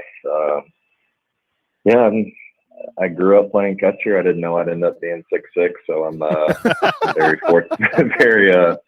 fortunate that South Carolina and the Tigers have allowed me to keep, chasing my dream of being a catcher. So, like I tell everyone, I'm going to keep doing it until somebody tells me I can't do it anymore. So, body's doing okay. It's getting old now. I'm 28 now, so I'm getting older. So I don't recover like I used to. Yeah, no chance. Let's start the crying getting old at 28 right now. I am getting old, man. Well, you know the trend in the big leagues. The big tall guys like you who squat down for 9 or 10 years, they eventually move you over to first base. So you're going to get some relief at some point. I got to hit a lot better than I have to go over there. I'll tell you that. How much are you able to keep up with so many of the guys who are in pro baseball now, who were kind of crossovers in your time, even some of the guys right before you? How often do y'all get a chance to kind of hang out when you run into each other on the road and stuff in big league baseball? Before COVID hit, it was much more frequent. Obviously, we'd be able to, grab dinner or chat in batting practice and whatnot. But I still, stay in touch with a lot of those guys. I play Whit Merrifield a bunch the last couple of years. We're in the same division, so see him quite a bit. Played Jackie a couple times. I train with Christian Walker and Tyler Webb in the off season, so I see them a bunch. I stay in contact with Jordan Montgomery, Taylor Widener. I mean, that's the great thing about Carolina baseball is it's one of the premier programs in the country, and we have a history of churning out a lot of professional baseball players. So it's always awesome to be in a different uniform at the minor league or major league level, but still have a common connection with a lot of guys that you played with or grew up watching. I mean, I was starstruck when I played Toronto in 2019 on opening day and got to first base, and Justin Smoke was there. I mean, he was like my idol growing up. So it was it's just a very, very blessed and very fortunate. I've known Justin a long time. What did he say to you, and did you understand it? Did you understand? He's got that country voice, and I understood some of the words. I wouldn't say I understood all of them, but I was nervous. That was my first big league opening day, and I was starting behind the plate, so I was very nervous. And I think I got the first base on an error or something. I had a terrible game. I think I struck out 3 times, but he was just good to see you. You living in Columbia, and I asked him how his family was doing. I knew he lived in Charleston, so just catching up. And like I said, him and Landon Powell were kind of my idols growing up. I was going to Sarge Fry when I was 3 years old, and it was really cool to play against Justin in the big league. Yeah, well, you know what? Two questions, and we'll let you run. I got to get Mike Morgan in here, but you mentioned LP, and I'll tell you my first Grayson, my first true memory or true favorite player in a Carolina uniform was Ryan Bordenick.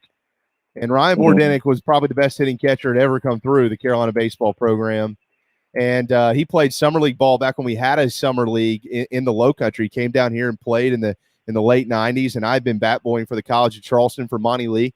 And as a matter of fact, and those guys. And so I got a chance to kind of bat boy in that little summer league. It was really neat. And then got to go watch him play a bunch at Carolina. But then you had Brandon Pack, and then you had Tim Whitaker, who had an amazing senior year, and then you had LP, and I mean the list doesn't stop, and we could get into Trent Klein and all these guys, Enders, and what they did. But you're part of that list. You're one of the greats, dude. When people say the best catchers in Gamecock history, your name comes up. Do you ever think about that, and how does it make you feel? I don't really think about it. I don't know if I'm even close to the level of Landon Powell or Whitaker or any of those guys. I just, my dream growing up since I was probably 3 or 4 years old, my dream, I would write it down. I wanted to play baseball at South Carolina, and then I wanted to play in the big leagues. And every day I wake up, those were the two things in the back of my mind that drove me to work hard. And I just, I'm very blessed to be surrounded with good teammates and coaches throughout the years that have taught me a lot about the game, a lot about life. And it's hard to put in words. I grew up loving South Carolina more than anything, and I have a lot of pride for that university and in that state. So it's just very humbling when people say things like that. But like I said, I don't think I can be mentioned in the same breath as Landon Powell. And I took catching lessons from Landon probably when I was 9 or 10 years old up at Sarge Fry, and I took hitting lessons from Monty Lee. So it's a very tight-knit community, the baseball community, especially the South Carolina baseball community. Those guys could get you a long ways, and it certainly looks like they've helped do that. All right, final one here. Obviously the Gamecocks open today, but so does everybody. I know we've had a couple of games banged in the Low Country because of weather, but they'll get out there tomorrow. Everybody. Chad Holbrook, I know, is close to your heart. He's down here at the College of Charleston.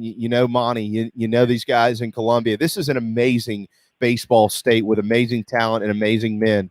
If any of these coaches asked you to address their team prior to opening day, what would you say as a big league catcher? Man, I would say just to, I feel for these kids now with COVID. There's not going to be a packed house, and it's a different feeling these days. But I would still tell them to, take 5 seconds out of this day and pause and look around the stadium and really soak it in, because those are kind of the memories that you're going to take to your grave with you. I still have very vivid memories of 2012, the first opening day I had at South Carolina, and I can picture it in my mind, what it looked like, what it felt like. So I would tell them to take those 5 seconds, probably around the National Anthem time, take a deep breath, and then realize you got a job to do. Go out and win a baseball game, and can't win 56 unless you win the first one. So take care of business today, and then get a good night's sleep, wake up, and be ready to do it again tomorrow. But really cherish this day. Not every person in America gets to experience what those guys get to experience today throughout the country. And if you win 56 in a 56-game season, that would be a record. It'd be pretty good year. Yeah. Yeah. You'd be approaching that 2000 team with Drew Meyer and all those guys in South Carolina. Yeah. Yeah, they went like 50-6 or something. They did. Yeah, really they good did. Year. And the guy who called every one of those games is on deck to come on with us here in just a second. Mike Morgan. There you go. Mike Morgan. Hey, look, so I'll keep in touch with you. We're always pulling for you. I told you my mom is a big fan because she's a huge Detroit Tigers fan growing up right outside of the city up there. Apparently, we named our daughter after you. Same spelling and everything. Grayson, That's right. They did. That's right. That's true. Really? They did. Yeah, Grayson. Well, I'm having my second son here coming up in July, so I'm on the search for some names too. So if you got any suggestions? Grayson's a good one. We like that. Oh, Jamie. Jamie's a good name too. Jamie. So, yeah, perfect. Jamie and Darren. Yeah, there you go. Jamie and Darren. That'd be a great first name. I think so. Grayson, thank you again, my friend. I know you're busy and down there in Florida getting ready in spring training, but thank you so much. So one quick final sentence, parting shot to the Gamecock faithful out there. What are you saying to them? Dang, I don't know. Go Gamecocks. There you go. That generally works. Short and sweet. Yeah, short and sweet. We'll edit the first part of it and just play that part right there. So that'll be fun. All right, cool. Hey, best of luck, brother. We'll reach out soon. All right, man. Sounds good. Thank Y'all you. Take care. Yes, sir. There you go. Grayson Griner, catcher for the Detroit Tigers. And finally, and we might run a couple of minutes over 2:00 today, but that's all right. He has nothing to do. We've gotten through the players, and Mike Morgan called, I think, every one of their games in South Carolina, with the exception of Grayson Griner. Drew Meyer, Jay Brown, almost all of his games. Matt Campbell, Mike Cisco, Michael Campbell, Grayson Griner, all guests today. And this guy is, in my opinion, the best voice in college baseball, and he'll call plenty of those games this spring. Mike Morgan joining us from Atlanta. We saved the very best for last, my friend. Oh, you're muted. He's muted. Do I have to go through all that again? Their mic isn't connected. No, it's Mike's fault. He's got to connect his mic. Oh, he's got to connect his mic. Mike has to connect his you're mic. You're pointing at me, but I can't unmute you. Oh, okay. All right. I went through all that. And you went through all that to get Mike on. Well, he probably heard it. That's okay. He'll be on in just a second. You'll hear his voice much more, and he'll speak. There we go. I think you're good now. You good, Mike? I think so. You can talk now. But does he hear us? I don't know. Yeah, not sure. Oh, he doesn't hear us. That's strange. Oh, okay. All right. I'm going to drop him out of the room and just come on back in. We'll reconnect with Mike Morgan in one moment. A little bugaboo, but that's no big deal. No big deal. Thanks to Patriots Point for presenting our national anthem daily at 1 o'clock around here. It has been so much fun as we get set for opening day. The first pitch in the state actually will be thrown at 3 p.m. today. In the upstate, Toledo is at USC Upstate. Charleston Southern was scheduled to host Boston College at 3 o'clock, but they've got a double dip tomorrow. They're going to play that game over at Shipyard Park in Mount Pleasant, a doubleheader against BC because of the weather. Also, remember the College of Charleston. The College of Charleston has banged their afternoon ball game, and they're going to play 1 tomorrow and 2 on Sunday. The Cougars hosting North Carolina A&T this weekend. The Citadel scheduled to play today at 4 o'clock, and as of now, that game is still on. So the Dogs will be hosting Longwood at 4 p.m. Elsewhere around the state, of course, South Carolina's got Dayton at 4 p.m. Clemson has Cincinnati at 4 p.m. And Winthrop has App State at 4 p.m. here in the state of South Carolina. Are we fixed now? We are fixed. Okay. Hey, Mike. Guys, how are you? I'm good. I'm good. I'm going to apologize to whoever I need to apologize to for whatever just happened. Whatever you did over there clearly affected whatever he and I have got going on. Sorry about that. Okay. All good. All good. So how are you today? I tell you what, that was it was like a trip down memory lane listening to a couple of your guests there. And you're right, just about all of them. I had a chance to call either parts or all of their career at Carolina. So it takes me back. I mean, it still takes me back seeing some of the guys that are in the bigs now that I had at least a partial career of theirs to call. And then it makes me feel old when I hear Grayson Griner say when he was 10 years old, he was getting lessons from Landon Powell. And I know I called every one of Landon's games. So that if Grayson was getting lessons when he was 10, that makes me feel a little bit old, but such is life. It made me feel old when he said he felt old at 28. Yeah. all a matter of perspective, that's for sure. It does show you though, and I don't know what the total number of Gamecocks in the bigs right now is, and of course, you wonder how much time is left for guys like a Justin Smoke and some others that have been around there for a while. Eventually, everybody's clock runs out, but the amazing run, and it started well before the 2 national titles. I mean, it really started. I mean, if you want to go back, it started with 2 transfers in Everett and Brian Roberts. But 2000 on, which was when my kind of clock there started, I still maintain. And you had Drew Meyer on, if I'm not mistaken. Did you have Drew Meyer on? I did. Yeah. Okay. I didn't hear the interview, but I saw he was on the guest list. In perfect fashion, he was our leadoff hitter. Yeah, there you go. Yeah. There you go. Although his freshman year, he was a 2-hole hitter behind Nate Janowitz. That's true. He could do both because back then Drew had wheels. Now Drew could run. He probably laughs about it now. We've all put on a few. Our quick twitch muscles don't work. Don't fire the way they used to. But Drew had speed, and I thought in 2000. You got to remember, when Carolina entered the SEC, it was at times humbling. There were some good years, but there were some lean years, and clearly it was just a different level of baseball than what the program had seen before. The grind of a 30-game conference schedule. Ray Tanner had to take that challenge head on. And when he got the job, the program was languishing a bit. But I thought the biggest recruit he had to get it all started was Drew Meyer. Drew Meyer turned down about $600,000 with Tommy Lasorda in his living room. as a second-round draft pick of the Dodgers and said, no, I'm going to go play baseball for 3 years in Colombia. And I remember those first few road trips, a lot of the players hazed him. They called him franchise. They would do stuff to his luggage on flights when we flew commercial. He had a lot of hype, but he helped make it cool for top-notch prospects to want to go ahead and play baseball at South Carolina. And that wasn't always the case. So I think Drew Meyer he will go down as one of the biggest recruits in Gamecock history because of that. I think it's a great point. And I also think Drew is one of many who, when you can look to reflect on baseball in this state, period, the end, Mike. And again, you called games for South Carolina, but you called them against all of these state opponents, obviously, in addition to the SEC and everywhere else. And I do have some questions I want to ask you about, specifically Florida and their new ballpark. But, I mean, you saw it over the years. I mean, the Citadel, an incredibly proud program with amazing history. We all know Clemson's history. We know now what Coastal has done. The College of Charleston, proud history under Ralph Civiteri. John Pulowski takes over, and they go up even another level. And then Monty, and now Chad, and Winthrop. We could keep going on in this state.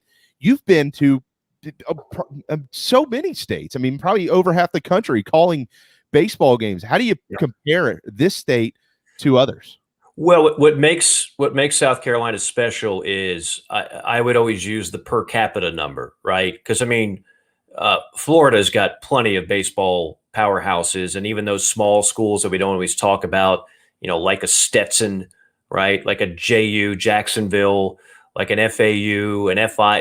You could go UCF, USF under Mark Kingston, going to a couple of regionals. But Florida's population is what, over 22, 23 million. Right. Texas, same thing, the population. Georgia, the same thing.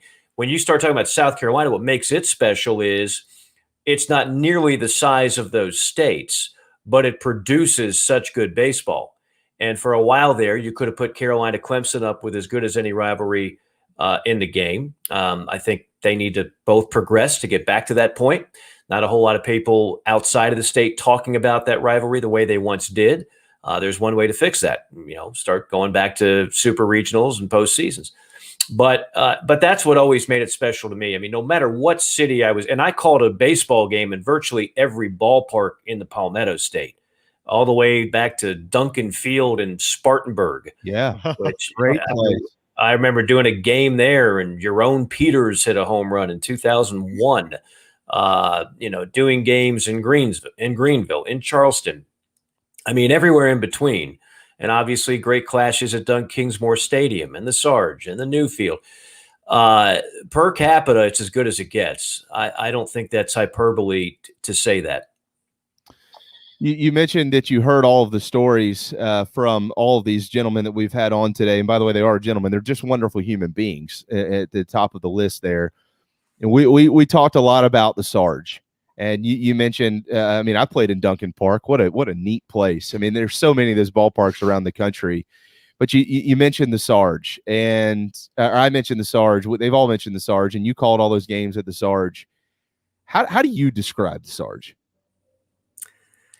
Quaint, cozy, electric at times,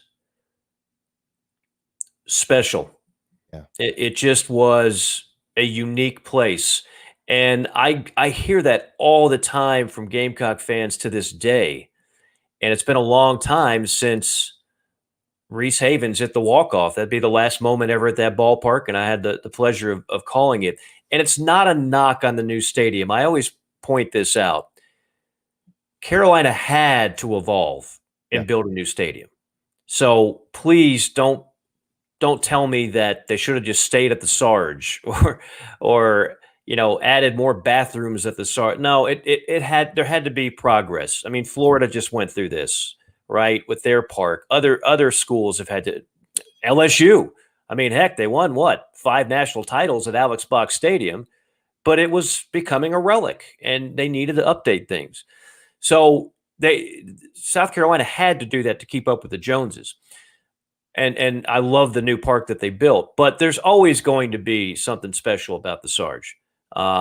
Yeah, we didn't have a bathroom in the press box. My bladder was taken to the outer limits of durability because you're doing a game and you look down that first baseline and there's a line out the door. Well, you're SOL. There's some graphic stories there that I won't get into. Sometimes we got to make do. But, the concession wasn't great and the seats were not comfortable. And, the Ron Morrises of the world would argue how many true seats there were versus listed seats and all these things. But, man, it was such a special park and it was intimidating. Yeah. That is the one thing I think some of these newer, more plush parks lose. I think Alex Box was more intimidating than the new LSU stadium. Mississippi State is a beautiful park, but I don't know if it's as intimidating as Dudy Noble Field. Yeah. So you do lose a little bit of that. Very similar to some of the basketball arena improvements. The fans were right on top of you at the Sarge. There was so many people that had to stand because there weren't enough seats. Well, that's kind of intimidating too. And I don't know what it was about that ballpark in terms of, was it built in a sinkhole or what? But I know this, when it got loud, it got louder than heck. I mean, it was as loud as any ballpark out there, including the ones that had 2,000-3,000 more seats. So there's a whole lot of special things. And of course, it's always going to be special in two regards. Number one, the first era of Gamecock prominence, which, as we know, goes back to the 70s, and Bobby Richardson and Hank Small and all the names that your audience is very familiar with, or at least your older audience, and then a dip, right, as I talked about, right around the time they entered the SEC, had to recalibrate, found this guy that just happened to be the best coach in the history of the program in any sport, in Ray Tanner. And that was wave number 2 of, oh my goodness, now we're building a super giant, which is what he did. And that all happened at the Sarge. Now, the 2 national titles, of course, came at the new stadium, but it all started, that the foundation of all of that started at Sarge Fry Field. And anybody, over the age of 30, I think, recognizes that, if not younger. And that's one of the reasons why that place will always be special to that fan base. Again, I think the best voice in college baseball, Mike Morgan, who I can't wait to hear call games throughout the spring and into the early summer, joining us here. Are we okay if we just go 2-3 minutes over the top of the hour? Mike, you okay with that if we're a couple minutes late? I'm looking at Goldwater. He didn't wave you around third. You didn't get the green light there. Yeah. No, I don't care at all. Okay. All right. Yeah, how about this? Hey, okay, now he's waving you home. Yeah, let's. I've got until 2:10 is my cap, and I got to jump on a call with Nate Oates. No, we won't need that long. Mr. Extension himself. Yeah, we won't need that long. Well, it's funny you mentioned loud. You talk about the fans. And I think, of course, we all know, if you've ever been to the Sarge, the most memorable group of fans were the third base hecklers, until they weren't allowed to do that anymore. But they were funny. We've talked today about if you hit a ball off the wall, Mike, everybody knew it. Everybody knew it in Columbia. You knew when a train came through, because you'd have to step off the rubber or you might balk. It was just a loud place, but it was fun. There's no doubt about that. What's left out there? You got this brand new, I don't know if they're still calling it Mcfadden down in Gainesville. You got a brand new, it looks like beautiful ballpark. Everybody's got new ballparks in the SEC, in the ACC. Certainly Doug Kingsmore is an intimidating place to go play. Absolutely. What parks out there are left that kind of keep us in that era of some of what we no longer have? By the way, if you notice over my left shoulder, that's the 2004 Omaha pennant. You see that? See, yeah. I've got like five different years. The 3 that I called, the 2 natties, but that's 2004 right there. One of the most talented Gamecock teams in history. If it wasn't for Fullerton, that would have been your first national championship team. But anyway, you're going to get me in trouble answering that question, because the answer in a way reflects a couple of teams, schools that could do a little better. for the longest time, it's been Florida. I mean, it has been inexplicable that a program with that much success took that long to build a nice stadium. And it is nice. I was there in November to call the Florida football game against Missouri. And one of the first things I did, my hotel was not far from the baseball stadium. I went by and drove around and walked around. It doesn't have all the bells and whistles of some of the other ones, but it's perfect for there. And again, I always remind people, Gamecock fans are very fortunate. You live in a somewhat metropolitan city, right? 700,000 people, give or take. Gainesville, Florida is never going to be able to get those kind of crowds on a consistent basis that a South Carolina does. Some schools have inherent advantages in that regard. So they did kind of what Kentucky did. Like they built a few thousand plush seats, and it has expandability for the bigger games and postseason. But nobody likes seeing a bunch of empty seats, whether you're in person or watching it on TV. Everybody has done a really good job with their new ballparks. Auburn continues to add to Plainsman Park. I don't think they're done. Mississippi State, as I mentioned, is ridiculously nice. I think Ole Miss keeps adding stuff. Arkansas keeps adding stuff. I think Arkansas's idea, they might want to have like suites all around left field to right field. I think there's a tunnel going from the Arkansas clubhouse all the way to the bullpen or something ridiculous, like an underground railroad type of thing. One of my contacts there was telling me about that. They got so much money over there to improve Baum Stadium. Not that it needed much improvement.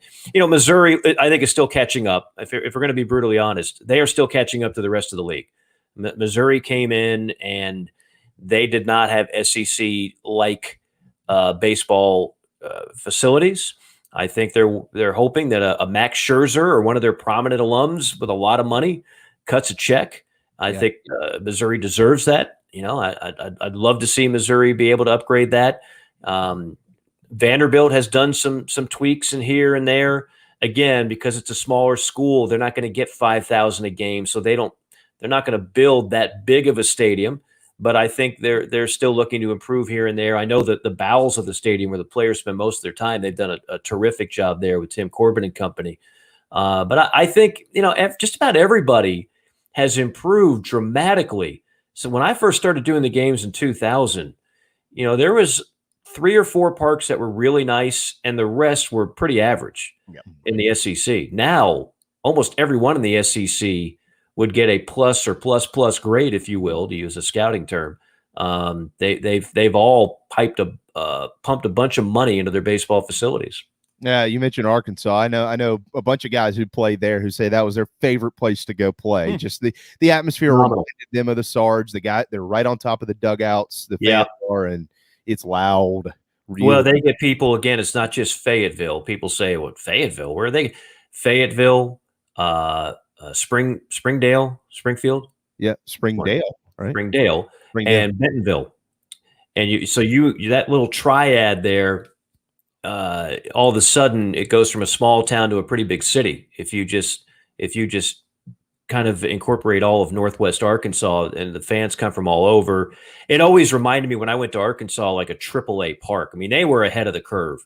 Arkansas, before everybody else started building these super parks, you'd go to Arkansas, it's like, whoa, they're at a whole other level, man. I mean, they're just the stuff that they did. So they continue to try to be ahead. And gosh, I wish people could see what we see as announcers in Starkville, what they've done inside that stadium. I mean, it looks terrific outside too, but inside, like the guts, the core of it, where again, all the players spend their time, they didn't miss a thing. They had a lot of money behind it, and they spent it in all of the right places. And they too have a baseball guy as their AD. And when you have that, you don't cut corners on baseball facilities. So they did it right. Mike, final one, and we'll let you run here. Just a minute or two left. Well, you know what I mean. He's got to get to Nate Oates. 2:30 on Oates. It's okay. We'll let you run the next 2 minutes. Miami in Florida today. We mentioned the new opening of the ballpark down there. They're going to open it against one of their big rivals in the Hurricanes, and this game has been pushed to a 5:00 first pitch. It will be this series. I think actually is being televised on the SEC network. The game is tonight's game is. Just Which, by the way, got bumped back to 5 o'clock because of weather. Right. Yeah. 5 o'clock first pitch today on the SEC network. So all of us in this state will be watching and listening to our respective programs that we support. You should maybe try to plug this one in there as well. What do you see in this series? The Gators top ranked in the country and Miami at 21. Miami, a long storied program trying to make a statement on opening weekend. Well, I know a lot more about Florida at this point than I do Miami, as I've been really studying up on the SEC as we get closer and closer to opening day is today, of course, but we don't start, for the most part, broadcasting SEC games for a couple more weeks. Florida's loaded. I mean, they're just absolutely loaded. Florida, Vanderbilt, Arkansas. Like to bring it back to Carolina, Carolina could have a really good year. It's the most talented team probably for Mark Kingston, and there's going to be higher expectations. But just remember this, they could have a really good year and still be behind Florida, Vandy, Arkansas, Mississippi State. I mean, you get the idea that there are a number of powerhouse programs in the league this year. And Florida is one of them. They just keep stockpiling player after player. And now they finally have the one thing that every coach tried to recruit against them. They now have a new ballpark. Yep. So Kevin O'Sullivan has that thing humming. I would certainly make them a favorite in the series at home against Miami. I think Florida is going to be the team to beat in the SEC. But I think there's a lot of really, really good teams at the top. I think the more intriguing part of the SEC for me this year is I have a pretty good idea who's going to be the teams to beat is going to be that next level. Who's going to be in that level 2, if you will? Who's going to be that number 6 team in the SEC? Because that might not sound like much, but that number 6 team in the SEC is certainly going to the postseason. And depending on their out of conference, could even have a chance at hosting a regional. Who's going to be the number 5 team, the number 7 team? There's a good chance the league could get 10 bids, but that tier 2, which obviously Carolina at least hopes to be in, it's going to be really difficult sledding there too. And we're still trying to figure out who those teams are going to be. Well, if you're in that group, 5 of the top 8 teams in the country right now preseason are ranked in the top 8, 6 in the top 12, 9 of the top 24 come out of the SEC. There you go. And D1 baseball's got 11 in the postseason at this point in time, but they got to play the games. And so we'll see how it all unfolds. And on that note, we'll let you run. We're really looking forward to hearing you call baseball. I know you'll be calling basketball this weekend. So yeah. You got a lot. I hope y'all can get on site to call baseball games. I really, really hope you might be disappointed on that one, my friend. Oh, God. But trust me, he hopes so too. Okay. Well, yeah, I would love that. But from what I understand, and I'm not breaking any news here because you're going to notice it tonight. The guys are not in Gainesville, and you're going to notice it throughout the season that we are under strict guidelines to call almost all of these games from home. Now, depending on how everything goes along in our country between now and, say, the postseason, maybe that changes. Maybe we're on site for regionals and super regionals. I certainly hope so. But right now, for the immediate future, you're going to see a lot of games where the announcers are not there. I think talking to some radio guys, they might have the same guidelines as they have for basketball, where they've had to call a lot of games from home for road games. I'm sure you guys know that. Yeah. They're not going to be on the planes with the team, and they're not going to be on the buses with the team. So if they are going to call a game from the road, they will be responsible for their own travel. And in our case, we're not traveling much at all. We have been grounded. There's just so much angst in the air. You see what's going on with basketball. They do not want that with baseball. And I hope and pray that we have much smoother sailing with baseball than we have at basketball. Yeah. Because it's been treacherous at times in hoops for everybody, as you well know. Yep. Well, you've done a remarkable job. I don't know who's to blame for this. Probably Coach Tanner. We'll just blame him. That's what everybody does. I'm just kidding, Coach Tanner, if you're watching or listening. He's a big fan, by the way, of Darren, not me. He's had a lot of really nice comments thrown his way today, so you can throw a jab in there. Oh, yeah, no. Yeah, we know. Hey, Mike, thank you, bud. Baseball's back. I know you're fired up. We're all fired up. We really appreciate it. I'm sorry we went a little bit over today, but I appreciate you accommodating us as you always do, and we look forward to your call tomorrow in Hoops, and we look forward to your call every week. Yeah, thanks, guys. I really appreciate the coverage you're giving. I think it's about as good as you can do to really give people a taste of what it's like to get ready for opening day. So thank you for the coverage. Thanks to all you do. Thanks to Stuart Wingo for saving people thousands of dollars. That phone number on the screen there. And we look forward to talking to you soon. Stuart Wingo, one of the great last names in Carolina baseball history. That's right. Yeah, but no relation, although he's been asked that question about 1,000 times. That's right. It was the first thing I looked up making the graphic. He should have one of his mortgage deals. Just call it like the Scott Wingo. Would you like the Scott Wingo, sir? Yes, I would like that. Yeah. Not a bad idea. Scott might want something for that, but yes. Yeah, he's fine. He's at Notre Dame making a bunch of money. He's good. Thanks, thank you, bud. Guys, thank you. Yes, sir. There you go, Mike Morgan with ESPN and the SEC Network, and that wraps it up. We are all but out of breath, and we're certainly out of time. 11 minutes out of time, or past time. One more go at this. Thanks to Drew Meyer, Jay Brown, Matt Campbell, Mike Cisco, Michael Campbell, Grayson Griner, and Mike Morgan. The Mikes and the Campbells around here got a lot of play. Had a lot of those today. Thanks to Darren. He did remarkable work today to get all this done. All this stuff. I don't know what he does, but he does it. Yeah, nerd stuff, but I like it. And thank you, all of you. Most importantly, I hope you got something out of that. We love baseball. We hope you do too. Happy opening day. It's going to be awesome. It's going to be awesome. We'll see you Monday on the JB and Goldwater Show, driven by Stokes Volkswagen.